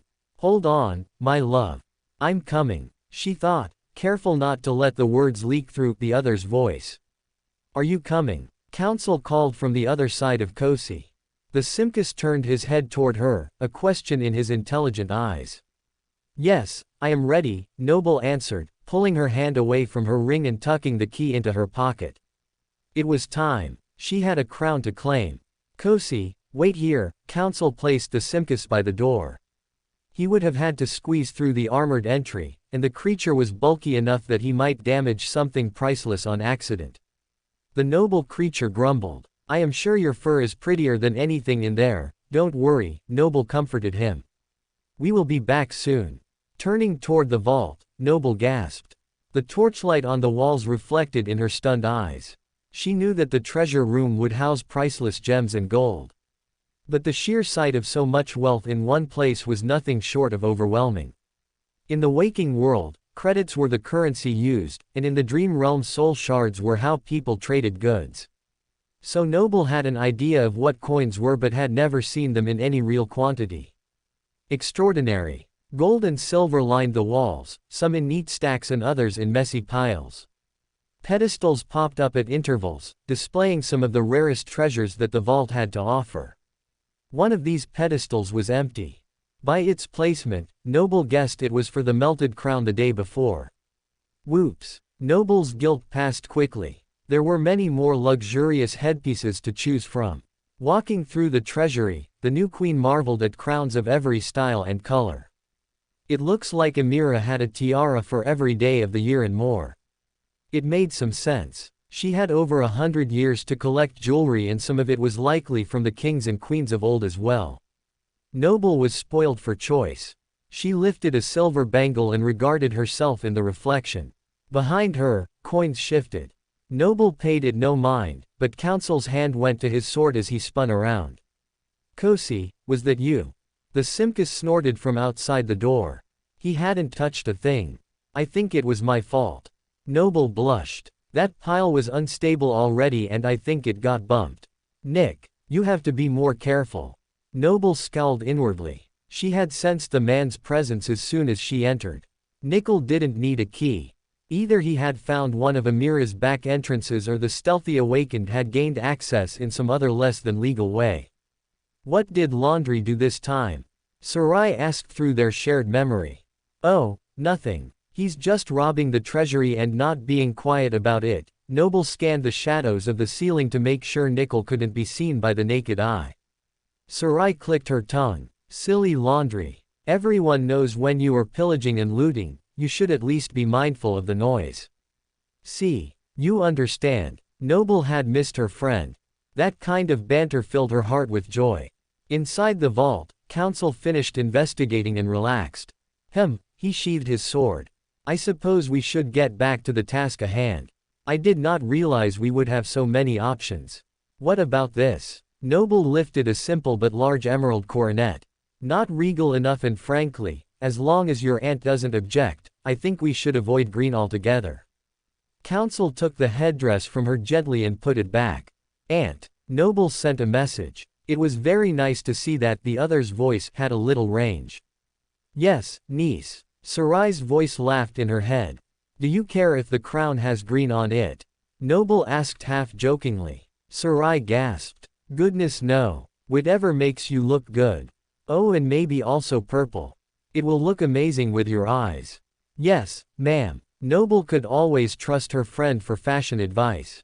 If you don't want green, what about purple?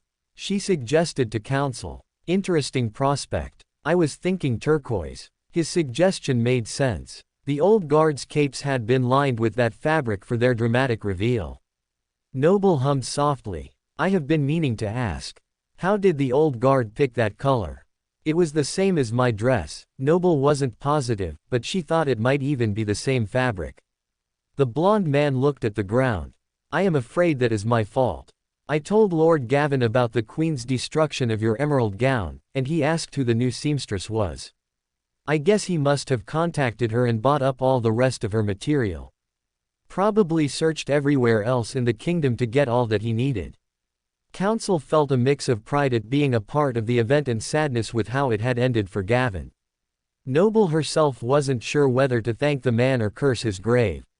He had gotten the ball rolling on a rebellion. One that was unnecessary now. But Gavin had no way of knowing the two new challengers would drop in unexpectedly. No one could have predicted that. The dead lord had done her a favor by letting her know just how dire the situation was. Without him, Noble might have tried to prop up Sarai as queen and then caused a rebellion against both ladies instead. So for that, she was grateful. Over here, Noble had been so deep in thought that she hadn't noticed that Council had moved on without her. He was now a few dozen meters away with his back to her. When she floated over to him, Noble understood his excitement. Seated on a satin pillow, a crown sat in all its glory. The golden band and arches framed a blue velvet cap. Covering the base and pinnacle of the crown were glorious amethyst gems. It's perfect. Noble's eyes sparkled. The beginning of a new era. Council took a deep breath. One where even a former slave can be an advisor to the queen. We should commemorate that. Noble looked around the room. Name anything and it can be yours. Though it would be better if it were something you could wear for the ceremony. I couldn't accept. Council started, but Noble could feel he was just being modest. I insist. What about this? From a pile of shimmering treasure, Noble pulled a medal with a symbol of the beast god on it. Council cradled the gift in his hands.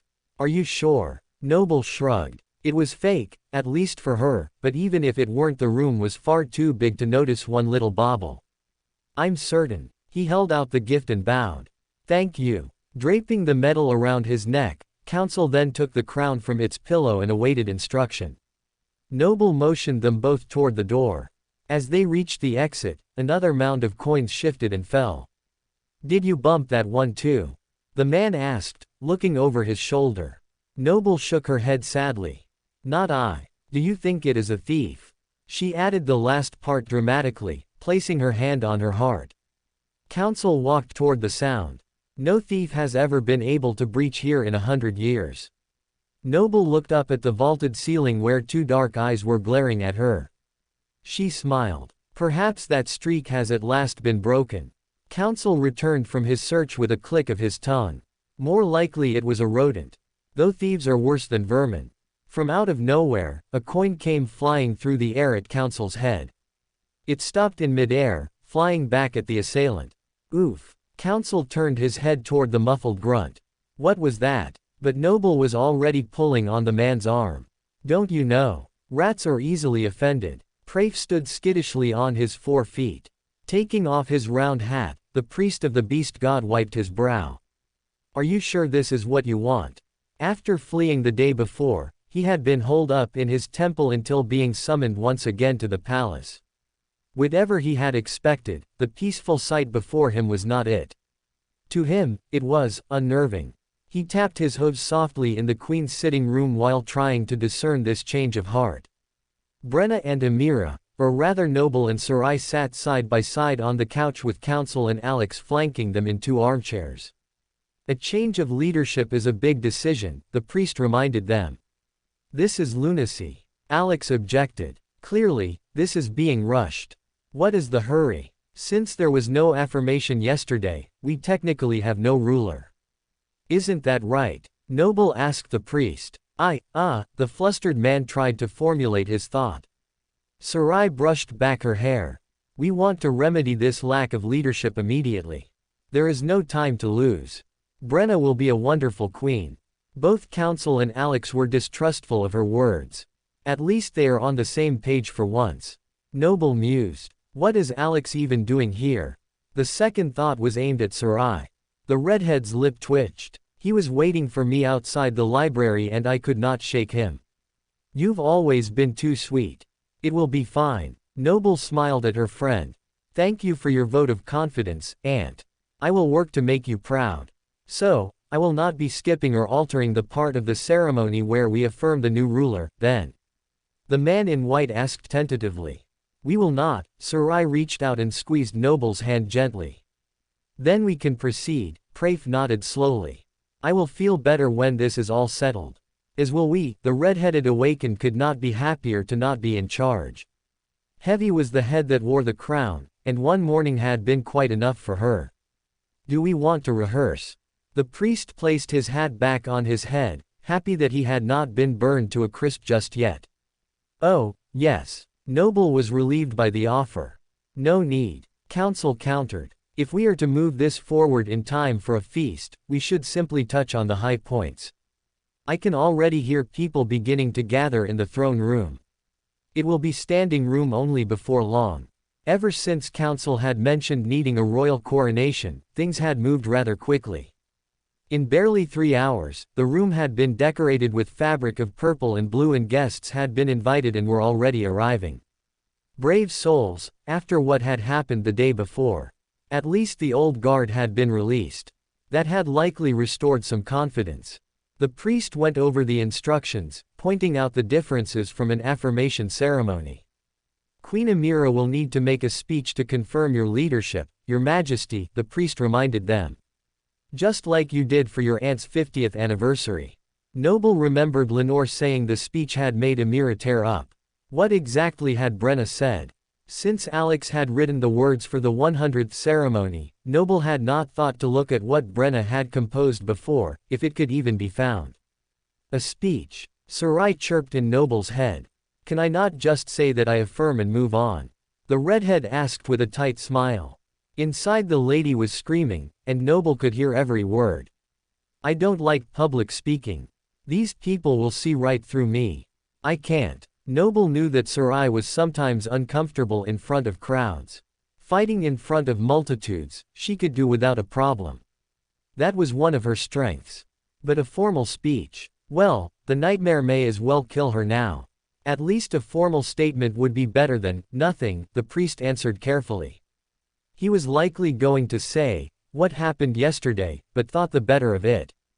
Alex, Noble turned to the young man next to her friend. Would you be so kind as to alter the speech you made for me so that my aunt can read it instead? Noble. Sarai almost blurted the word but managed to scream it inside the memory instead. If you are focused on a paper, you won't see the people, Noble assured Sarai. And I have a memory to gift you. It will make your voice loud and clear no matter how softly you speak. You will barely have to make a sound for everyone to hear your lovely words. The strange scepter was one of the 2 memories Noble got during the battle with the tyrant. It had the capability to amplify sound, which was not usually a problem for Noble, who had the voice of a seasoned professor. But for Sarai, it would help considerably in front of such a large crowd. You will do great. Noble nodded firmly with a smile. Sarai looked down at her dress. I hope you are right. I will do that if that is Queen Amira's wish. Alex glared at Council, who was looking more triumphant every moment. I would appreciate that, Sarai answered. Very well. It shall be done, Alex begrudgingly admitted defeat. Noble felt some resentment in his soul, but she couldn't say that she fully blamed him. Not that long ago, the cocky lord had been flaunting his guaranteed success in Noble's face. How she had wanted to wipe that smug look off his face. Now she had, and even asked him to go a step further and help. It was deeply satisfying. Council moved things forward with a nod. He brought forward the headpiece from the table. Here is the crown we will be using. I know it breaks tradition, but the other one is no longer able to be used. The priest took the crown in his old hands. I need to go to the temple to perform the rites to bless this, but I will be back within the hour to begin the coronation. If you will excuse me. Bowing his way out of the queen's quarters, the man in white raced down the hall in a clattering of hooves. Was he, part beast? Sarai pursed her lips, trying to understand what she had seen. You mean the 4 feet? Noble asked seriously. I think he was just horsing around. The hour passed too quickly. So quickly that Penn and Lenore did not think they could get Noble ready in time. So, a host of young women were allowed in to give the new queen all the pampering she needed. It was strange to realize that Brenna did, in fact, have friends. They had just been kept away. Now they giggled and gossiped about how happy they were how things had turned out. Noble was slightly irritated by their presence. What kind of friends become scarce when things are tough and then pop up happily when things turn for the better? Real friends follow you into even the worst nightmare. Ah, I love you too, Sarai answered from halfway across the palace. Soon, Noble was ushered to the door of the throne room. Her entourage filed in ahead of her, giggling with delighted smiles as they found their places. Only Penn and Lenore remained to hold her train. Somewhere someone had found a long royal mantle with fur lining the edges. It draped across her shoulders and attached in front of her collarbone with a chain. The golden thread of the garment was almost the same color as Kosi's pristine coat. The mighty demon stood tall next to her, ready to walk the aisle ahead of her. At the front of the room, Sarai, council, and the priest were already waiting. If Noble had thought more about it, she would have entered through Amira's usual entrance. She had just gotten caught up in the crowd. Now as she looked down the aisle waiting for the overture to start, it felt like she was attending a wedding. In a way, it was. A ruler was being married to a country. A country that was not her home. There was no time to contemplate the irony. The music began. Kosi walked the aisle in front of Noble with his head held high. The members of the court bowed in his imposing presence, with the reverence of the beast god's name on their lips. Noble overheard one of the hopeful's furtive whispers. What does one have to do to get a gift like that from a god? Shish, the other answered, I heard the beast god treats his own like children. Best not to anger him. Noble wondered what exactly made Kosi one of beast god's own. Or was it Brenna who was the one who was blessed in such a way? Amira was confident that Kosi would not hurt her. Maybe the royal family was under the god's protection. Add that to the pile of mysteries. At the appropriate moment, Noble took her first step. Floating forward, she felt that time seemed to stand still. Sarai was waiting for her in the front of the room and Nickel was hiding somewhere in the crowd. But all eyes were now on the woman in the blue gown. Noble could feel the heat of their gazes. However, she couldn't shrink from the challenge. Even without the fraudulent facade, she was still a Dreamscape duelist who had performed before countless people in a battle area. QueenBee had done more than one of her moves over the years for theatrical effect. And what was this but a different kind of theater? Noble would put on her best performance yet. Each long stride she took became more natural, like a battle move she was quickly mastering. Reaching the front of the hall, she turned around with a triumphant smile. I didn't trip. Noble's biggest worry was that the long train would impede her flying walk. If Pen or Lenore had allowed her long train to catch on something or someone, then Noble might have faltered and touched the ground. Trying to remain focused while dealing with soul damage would have been unpleasant. One hurdle down, many more to go. Fortunately, the rest of the coronation should not pose a problem. The two servants arranged Noble's robes before moving to the back of the room. With a nod, the audience relaxed, and the most prominent members were able to be seated. With how many chairs had been obliterated the day before, only a few from the banquet hall had been spared for this afternoon. The rest of the guests were forced to remain standing. Council also stood proudly with Kosi at the front, but Sarai took a chair next to the soon-to-be queen. It had been dug out of some ancient storage closet and was purported to be the throne for the consort of the monarch. Today, it would show a peaceful change of power between generations. Which is funny since Sarai is really younger than me. Noble chuckled. Sarai, who had been privy to the thought, frowned. Respect your elders. And stay out of my head, I have to know when it's my turn to speak. The second part was said out of nervousness. As much as the redhead was putting on a mask of indifference, she was shaking inside. Noble tried to keep her calm. You will do great. Don't worry. With the two women looking at him expectantly, the priest in white robes cleared his throat. Today we are here to observe the coronation of Brenna of Crestfall, daughter of Lord Bizes and niece of Queen Amira. The history and traditions of our kingdom date back longer than our books can record, as far back as. Prafe droned on, and as much as Noble tried to pay attention, there was only so much she could do. As skittish as the priest was, he did like to hear his own voice. The moment finally came when something was required of Noble. Do you knowingly take on the mantle of leadership, in which you will protect this kingdom from harm and promote its prosperity? I accept this mantle. I will do my best to protect the defenseless and fight against the evil that plagues us.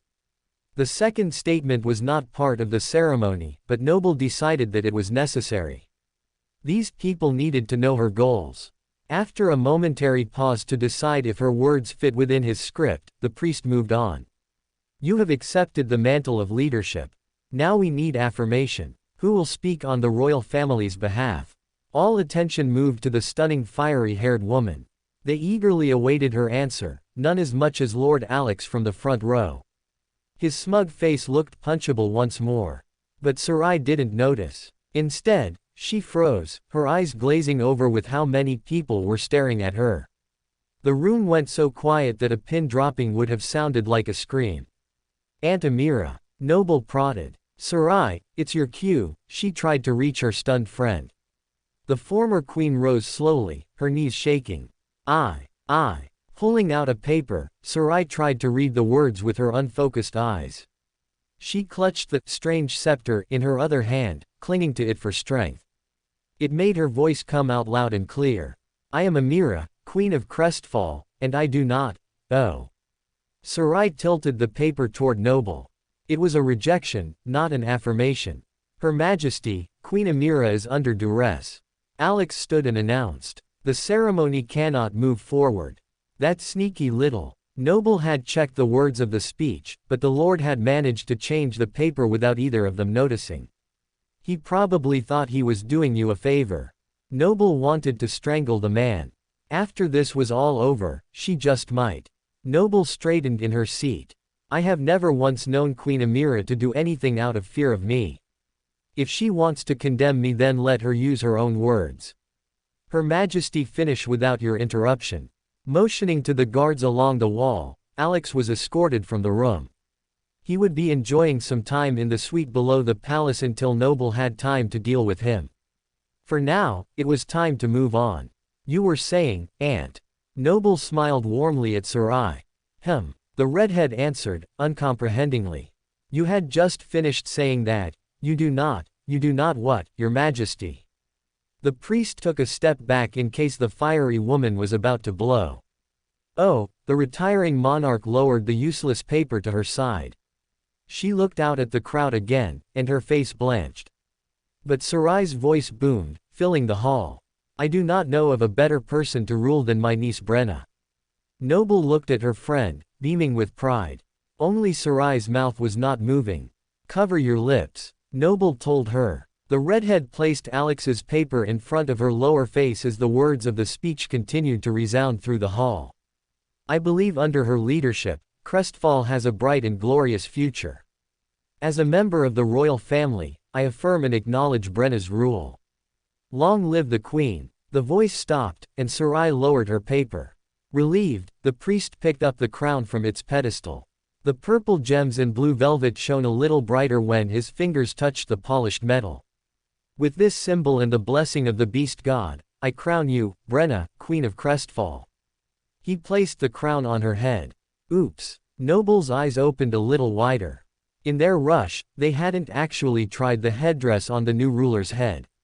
It was too big. It seemed the treasure had been made for a king with a massive skull.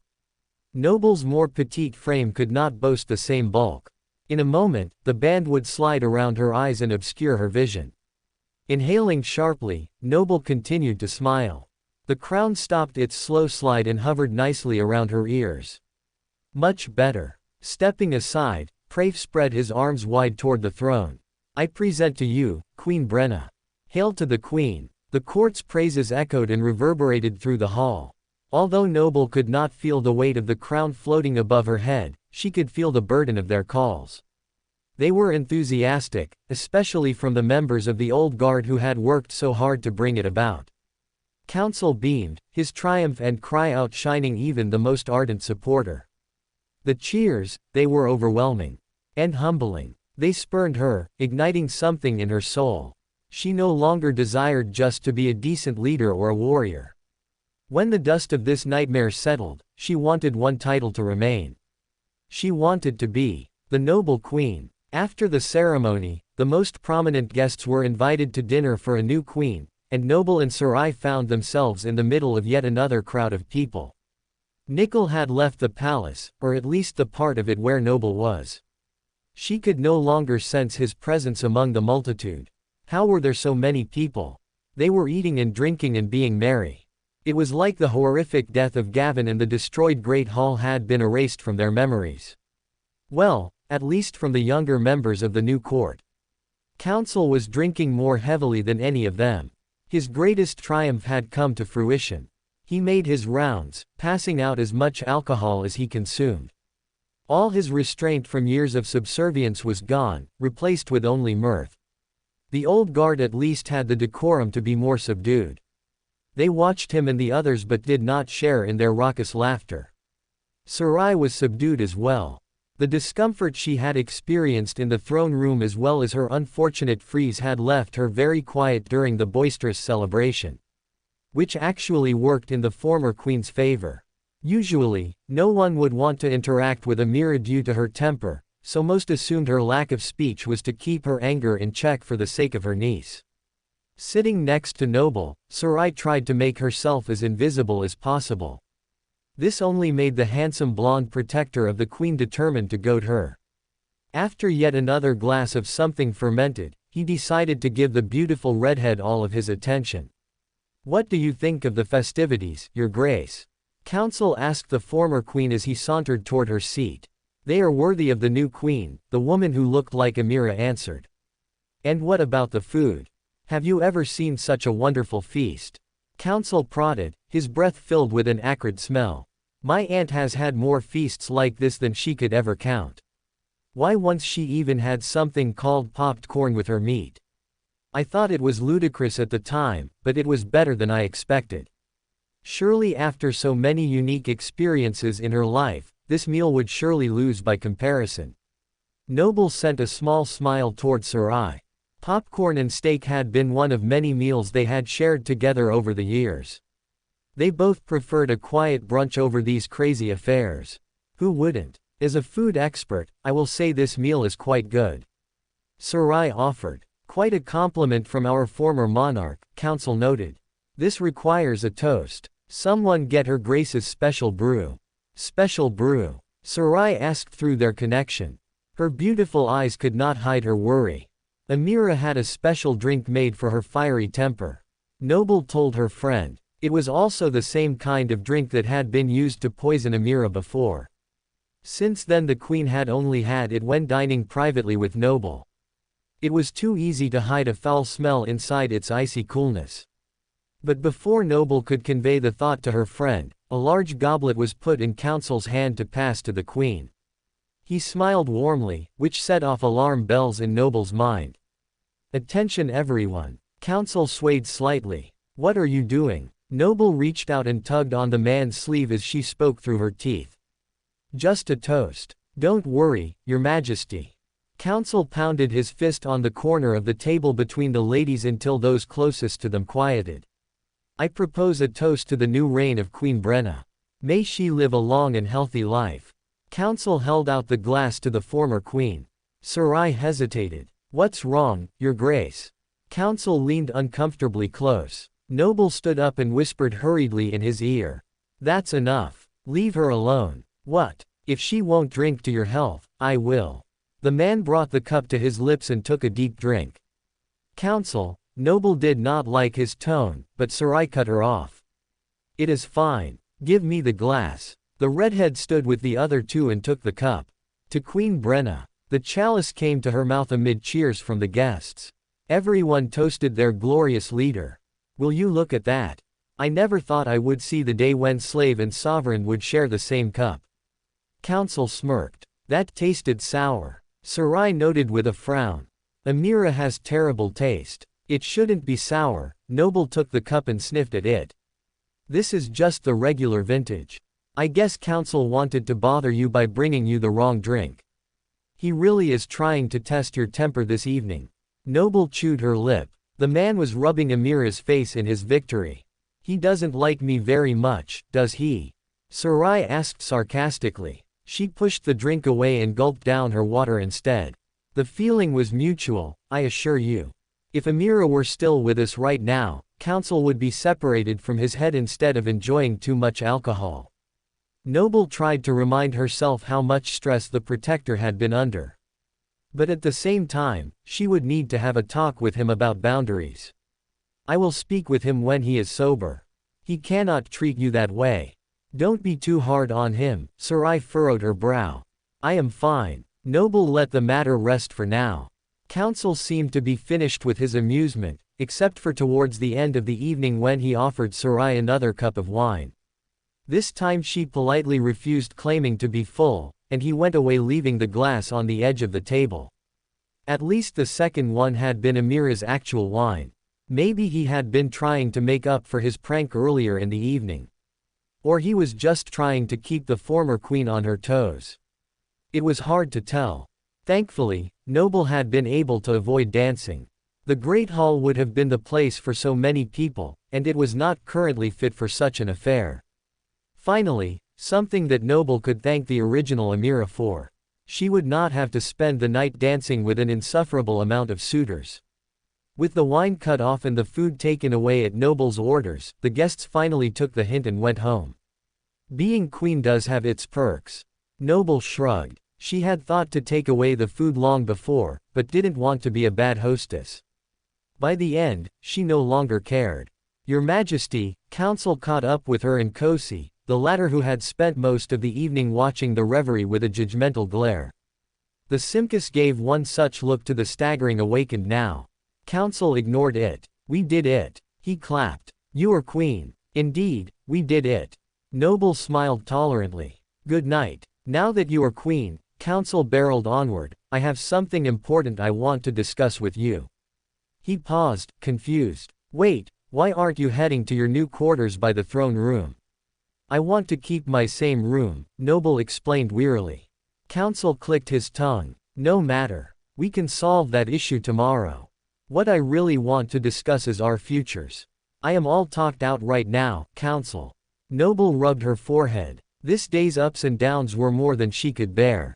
I need some sleep. But, there is something I must tell you. My soul may burst if I do not share what is there. He took her hand. Feeling his emotions, Noble pushed him away. You are drunk. Do not say what you are thinking right now. You will regret it. You should get some rest as well. It's the man who has your heart. He has come between us again. That coward. Council spat. Don't call him that. He is the bravest man I know. Never say that again. Not waiting for an answer, Noble rushed toward the stairs.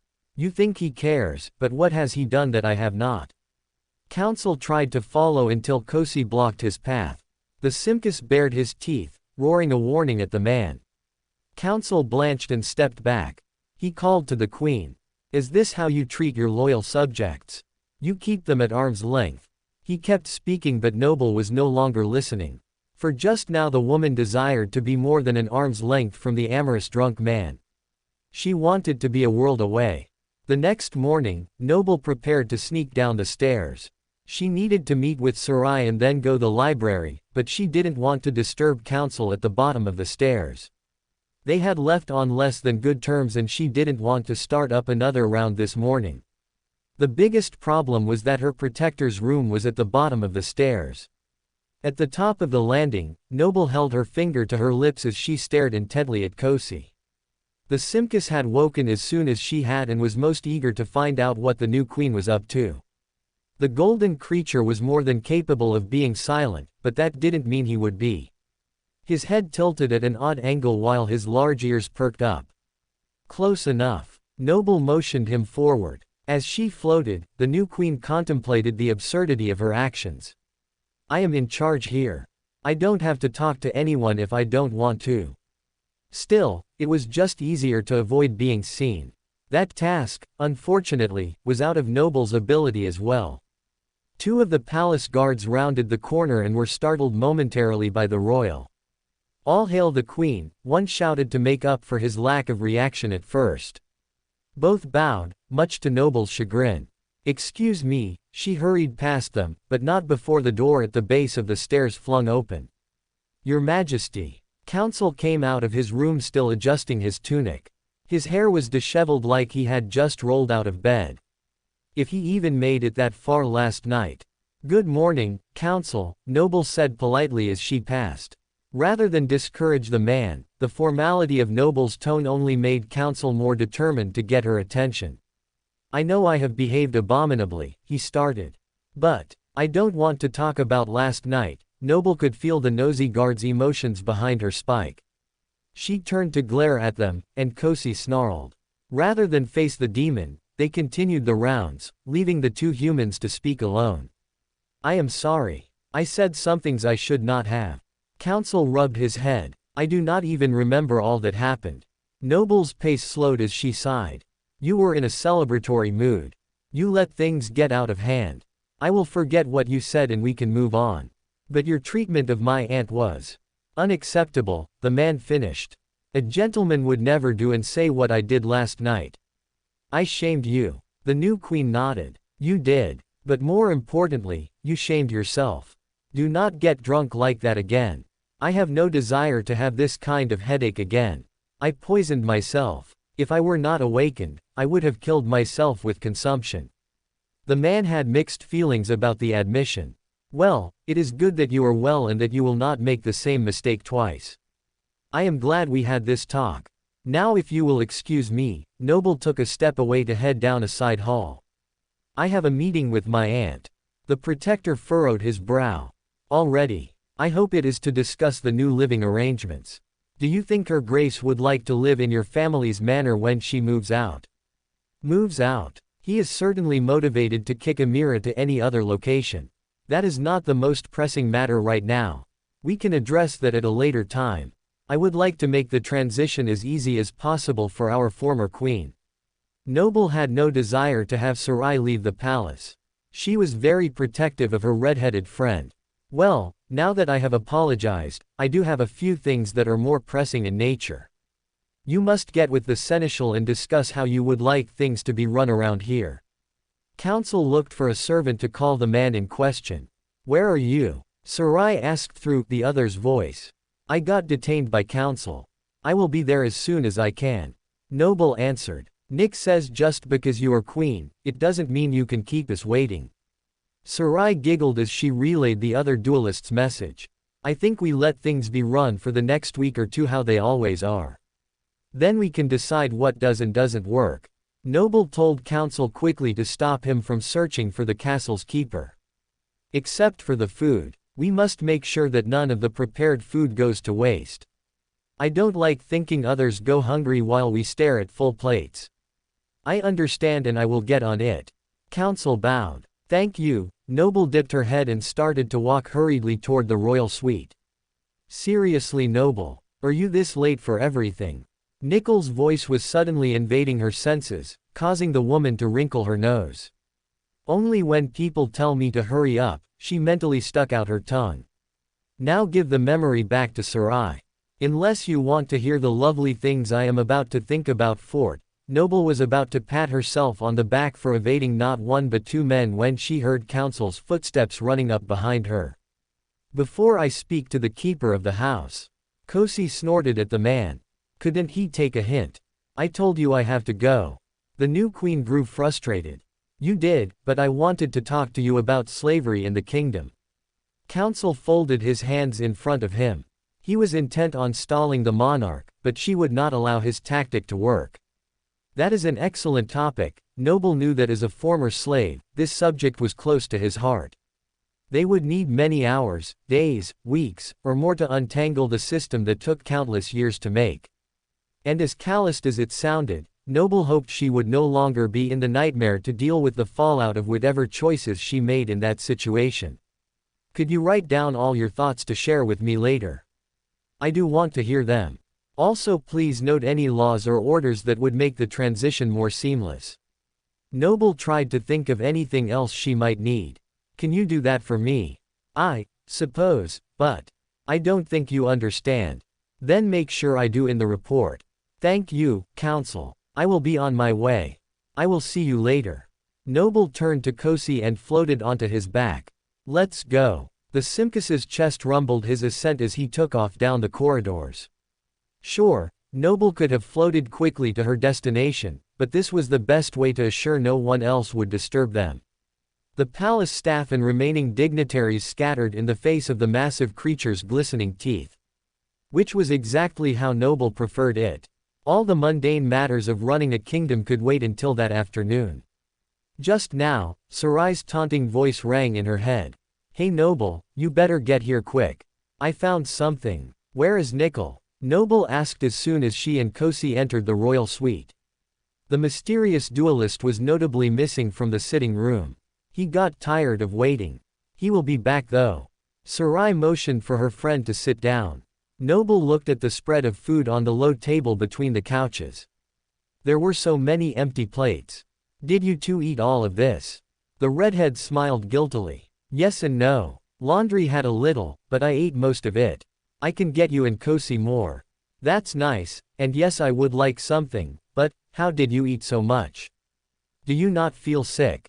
Noble had noticed the same large appetite on the svelte woman whenever they went out to eat, but usually, the plates were cleared as she went. Seeing it all together was eye-opening. I've always had a high metabolism. And stress makes me eat even more. But I also have a memory that makes me immune to things like food poisoning and indigestion. Sarai called forth a little vial and tipped it to her mouth. It was the same one she had offered to Nickel the day before. She smiled. Ah, this is why I didn't mind drinking after council yesterday. If he had any weird nightmare germs, they wouldn't affect me.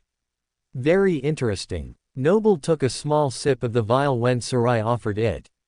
The taste inside of it had just a hint of sweetness. We should probably both keep taking that in case someone tries another assassination attempt. That's a good plan. I usually do it before and after meals anyway out of habit. Sarai rang a bell. When a servant appeared, she ordered Noble and Kosi some hot breakfast and a snack for herself. Guess I will have to rethink my food policy, the new queen laughed when the servant shut the door.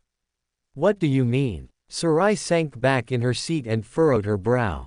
I mean my one and only edict as a ruler so far has been to lessen the amount of food that is served at our nightly dinner. I didn't like all the waste. Noble shrugged. That's very thoughtful. You will be an excellent queen. Sarai had no doubt in her mind. Hopefully a short-lived one. Now that you are here, I am even more eager to get us out and back home. Whether or not she would admit it out loud, Noble felt responsible for Sarai and Nickel's presence in the nightmare. They had come in after her, and she was determined to make sure that they made it out alive. And soon, Noble pursed her lips. You said you found something. That was what Sarai had teased to make Noble go faster. I found a few things, actually. Sarai pulled a few books from the tall end table. I had all of the former queen's journals brought here yesterday as you suggested. I haven't gotten through all of them. Amira was very verbose. I learned a lot about her thinking and motivation. While I cannot be exactly like her, I can at least understand her opinions of people and act accordingly.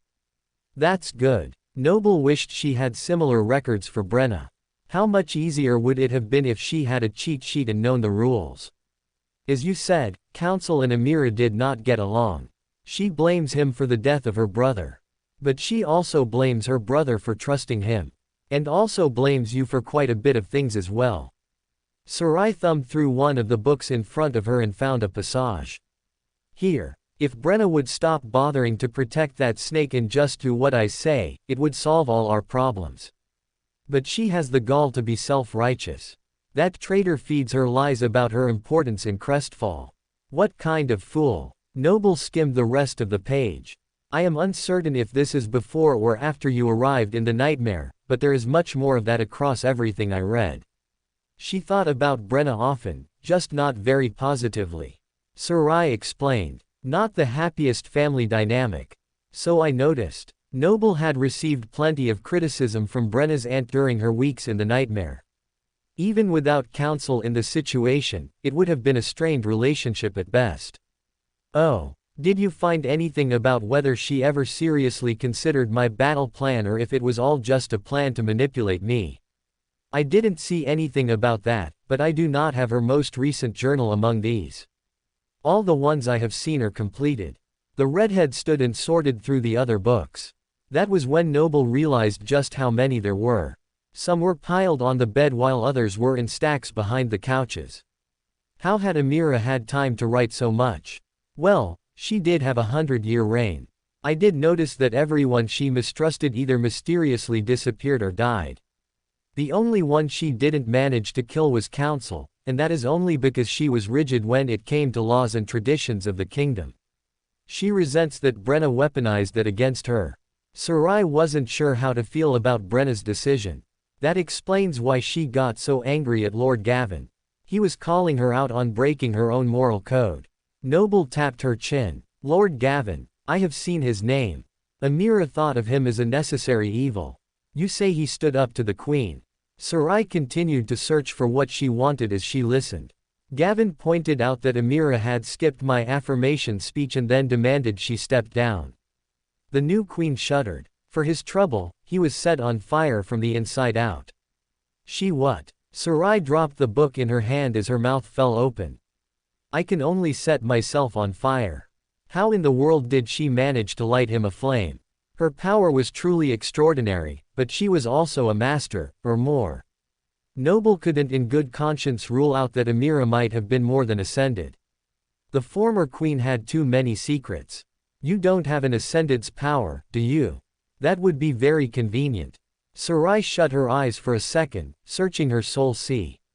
Nothing looks strange or different. I am still an awakened. The new queen shrugged. You and she were still close enough to share a body. I wonder if you might be able to do some of the tricks I saw from her with some practice. Noble mused. Well, I would have loved to set something randomly on fire during the coronation to avoid that speech. I cannot believe I froze like that. Sarai blushed heavily. Noble clicked her tongue. But you made it through with the help of the strange scepter.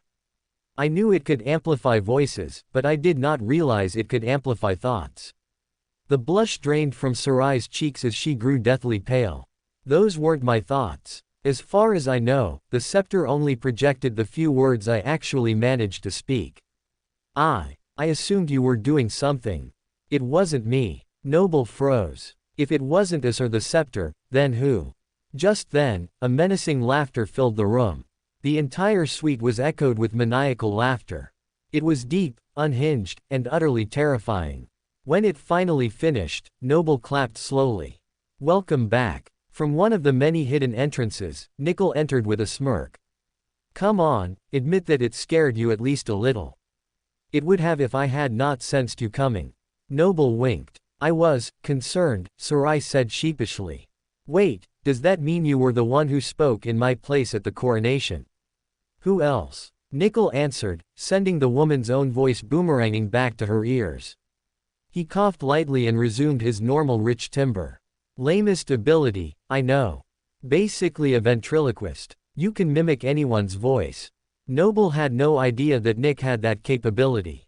She was only aware of his aspect and that he was hyper-perceptive. Nightmare creatures too, Nickel copied her tone flawlessly.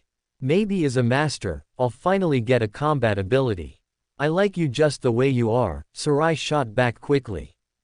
Combat aspects are nice, but they aren't everything. I should know. It was interesting that out of the three of them, only Sarai's sorcery aspect was designed for combat. Like Noble, Nickel relied purely on his natural talent while battling in the Dreamscape. His skills were well suited for the work of an assassin, which is why he had been recruited by less than savory people to do their bidding. Perhaps after this nightmare was over, Nick would be able to fully break from everyone including the government if he chose and begin to forge his own path. I hope you get exactly what you need, Noble said at last. A moment later, a knock at the door announced the arrival of more food. Nickel hid for the table to be cleared and refilled, then joined the ladies on the couches. The mysterious man glanced at the Simkus now happily munching on something raw and he shivered. You know, Noble, I would say to make sure that creature is always hungry in case you need him to attack someone, but I also think him having a full belly is better for my health. Kosi won't attack unless provoked. Don't worry. I know he looks like a nightmare creature, but he is quite intelligent. He must not think you are too much of a threat or he would have at least growled at you from outside the treasury yesterday. Noble quirked an eyebrow. Hey, I am very threatening. That creature just had no idea I was there. Nick puffed out his chest. Kosi lifted his head from his meal and glared at the black-clad man. The Simkus released a low growl.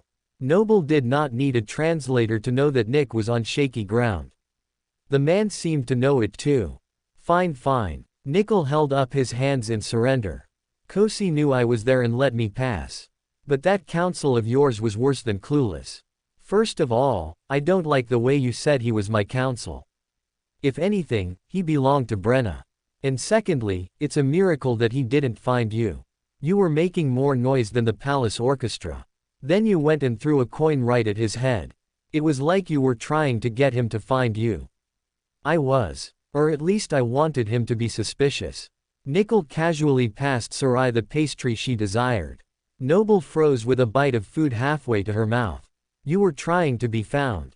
Why? Short answer. I don't like Counsel and he deserved it. Nick shrugged. Blinking a few times, the floating woman took a deep breath. I am afraid I am going to need the long answer, please. The secretive man rolled his eyes. Counsel is both smart and paranoid. He planned a full rebellion without Brenna's knowledge and under the Queen's nose. I am curious how deep his resources go.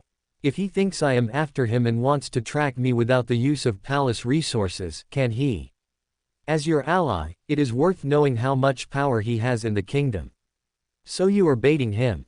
That explains the noise you were making, but not why you don't like him. Sarai pointed out as she wiped her mouth. Oh, I thought I made that quite clear. He's a jerk. He even tried to pay me off to never come back to visit Noble again. Offered to give me extra if I found a way to cut off communications between her and the one who has her heart. Nickel smirked. Ah, is that what you call fort? Sarai's eyes went dewy. Counsel was going to propose and I panicked. I had wanted to sound poetic and proper after all his, my lady, stuff and got carried away. Noble blushed. I think it's adorable. The redhead cooed. Noble could feel Nickel did not share the sentiment. Her blush deepened. Yes, well, enough about me. We were talking about Nick, remember? About how he tried to assault Counsel in the treasury where he wasn't even supposed to be. Wait, why were you in the treasury? You know you cannot take any of that gold with you. Unless there was some unclaimed memory hiding in the vault, everything would disappear as soon as the nightmare concluded. The only other way something might be able to exit was inside the memory which Sarai had used to transport the other's voice with her, but it was too small to carry more than a few coins. I wasn't taking anything for myself, the man in black sighed wearily. I would have thought it was obvious. Just like the waking world, the best way to open doors in a hurry is to grease some palms with cold hard cash. What kind of doors? Both ladies seemed confused. Well, while you two were here playing royals, I have been all around the city making connections. With the amount of money I borrowed, I can have years' worth of information in a week or two. Maybe sooner. Nickel hooked a smile and waited for the round of applause. Noble was inclined to give it to him. She had nearly given up on trying to gather too much information from outside the palace. Amira had cut herself off from the rest of the world long ago and Brenna's friends had been flighty at best. None of the gossips that she had encountered before and after the ceremony were knowledgeable about things that mattered. That left the old guard, but she was hesitant to sound foolish in front of the elders who were supporting her reign. This way solved all those problems and kept her above suspicion. An elegant solution, Noble muttered. Nickel folded his hands with a satisfied grin. What would you do without me? I am glad Fort recruited you, the floating queen agreed easily. I only wish we didn't have to wait so long before we knew something concrete. Who said anything about waiting? The calm librarian looked at her curiously. I said I could get years of information from others in a couple of weeks. But my own observations, I can give those now.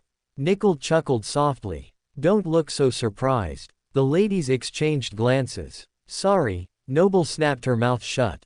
What have you found? Clicking his tongue, the cohort's scout smiled. A few things. Being out in the city has been eye-opening. Have you seen the streets?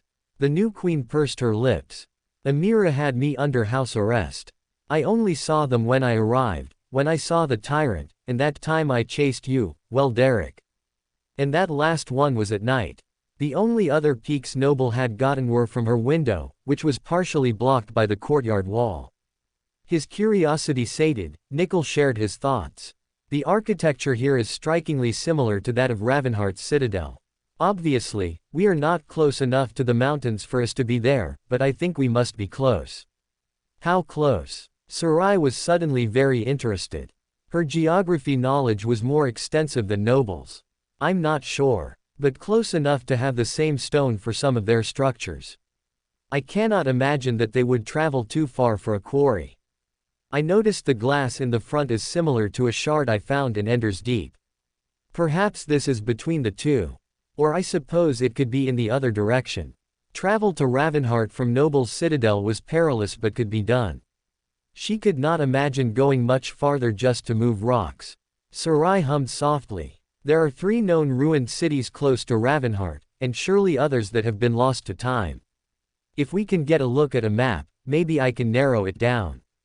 Council mentioned the people of the mountains, but said they haven't been seen in years.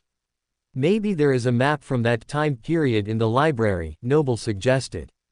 What I cannot understand is why clan song would allow a seed close to them to bloom without conquering it. Nickel tapped his chin. They have been a little busy fighting with clan valor, Noble said, earning a dry laugh from the man across from her. A little busy. They are obsessed. They're not even trying to be that secretive about it anymore. If they aren't careful, the clans will finish each other off in this stupid fight. Not that I mind. Nickel added the last part as he crossed his arms. As long as he wasn't forced to participate, the 2 houses of power could burn each other to the ground. What I was trying to say is that maybe the clan has been too busy to notice. With all that is going on in Antarctica, perhaps a Category 2 seed was above their notice. Noble reasoned. The nature of the clans and their decisions was very deliberate. They held information tightly and usually didn't share it with the government or each other. Yet there was always a method to their madness. There is the possibility that they just didn't see it, Sarai pointed out. We almost didn't find it among the rubble and we were looking for it. The call must not have been that strong then. Noble had never witnessed a seed in the dream realm, but she assumed it would be similar to how it was at the gate. Sarai looked down. I mean, we came up on it from below, but it seemed muted somehow. Maybe because it already had you as a challenger. Kosi finished his meal and plopped on the ground. He yawned, his huge teeth glistening with the blood that he then licked off with his rough tongue. Nickel shivered. Are you positive he will listen to you? Kosi is less likely to stab me than you are. Noble arched her brow, silencing her companion. Between the 2 of them, the Simkus was the only one who had never tried to kill Noble. Nickel cleared his throat. Point taken. I'll get on with the rest of my findings and will be on my way. I did find an inn with the rebellion. They were out celebrating last night and my coins helped make them merrier. You mean the treasury's coins? Noble corrected him. Same thing, Nickel shrugged. From what I gathered, they are anticipating big things with the new leadership. Council is considered a man of the people and by extension, Brenna is expected to follow suit. These people were talking about a lot of changes in the law and how they see the future. Some of it was obviously drunken nonsense, but other things they hinted at were concerning. Council has already asked me to look into the issue of slavery. I told him to make a proposal, but I am hesitant to make too many waves. I came to finish a nightmare, not reform a country. Noble sighed. There was a small part of her that hoped her being crowned would end the conflict, but it seemed her initial gut reaction was correct. The only way out was by clashing with the Lord of the Mountain and winning. At least she had people by her side to help her now. That made all the difference. I wouldn't go making too many drastic changes. But you already know that. Your husband works in the government, and they hate any kind of change. Nick dared the woman to deny it. However, it was true. Ford had once said that government headquarters could be completely overrun with nightmare creatures and someone would still find a way to complain about the new type of toilet paper in the bathroom. I'll tread lightly, Noble assured him. Though any toilet paper in the privy would be a step up. I am going to pretend that made sense, Nickel gave a thumbs up. I should be on my way. Sarai motioned toward the piles in the room. Are you sure you don't want to stay? I figured as a librarian that so many unread books would be irresistible. Nickel strolled through the piles and picked up 3 from the hundreds that were there. I'll take a look at these in my spare time, thank you. Why those? Noble wanted to know. They are more worn than the others, which means either the Queen or someone else found them worth reading after they were completed. Nickel pointed to the nearly imperceptible marks that set these books apart. Neither Noble nor Sarai would have given them any attention, but the observant bookkeeper had spied them immediately. He tucked them into some hidden spot in his cloak and brushed off his hands. I'll be in touch. Before you go. Here. Sarai removed the other's voice from her ear and handed it to the man in black. This way you can contact us when you get close enough to the palace. I figure that Noble and I will be together more often than not, so this is more efficient. Thanks, Fire. I've always wanted someone to give me something pretty. Despite Nickel's mocking, his gratitude was sincere. He slipped the small piece of jewelry behind his ear. You okay with having me in your head? As long as you don't mimic my voice and try to pretend to be my conscience, I can live with that. Noble felt the man's emotions spike. No promises, he answered with a smirk. Nickel pulled up his hood. The motion reminded Noble of the man which her companion had replaced. If Council somehow finds you, be careful. He thinks that Derek is dead. No promises. The potential ghost nodded slowly. Be well, Laundry. Sarai touched his arm lightly. No promises. Nickel pulled away before sighing. Both of you stay safe. Then just as mysteriously as he came, the third cohort member disappeared. The other two wished him well. They all had a lot of work to do. Was there anything else you wanted to tell me from these books? Noble asked when the two ladies were alone once more. Sarai thought for a moment. Most of the things I found were about day-to-day activities or the Queen's raging paranoia. She was certain that Council was on the precipice of ascending.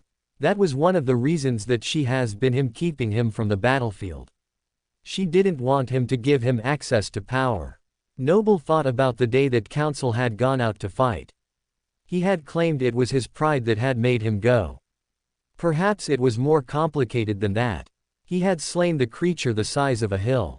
Had Council been able to get the monster's soul shards or absorb the creature's essence in some other way? He has mentioned trying to fully master his aspect. I am not sure if he can ascend without that step. Noble was still piecing together how the natural awakening and ascending process worked. If Council succeeded, it would go a long way toward her understanding. Noble pursed her lips. From what you read, do you think Council was the reason Amira was hiding the level of her power? Since entering the nightmare, Noble had felt the might of the temperamental queen was beyond the scope of an awakened. Her suspicions were only confirmed the night she was nearly roasted alive. Sarai touched her neck. I think this necklace was specially crafted to help Amira with her flaw, and the bracelets hide her level of power. I'm not sure why, but the reason predates the disagreement with Council. Chewing the inside of her cheek, Noble sighed. I see. Well, if there is nothing else here, we should probably pay a visit to the library. That is if you are full and ready to go.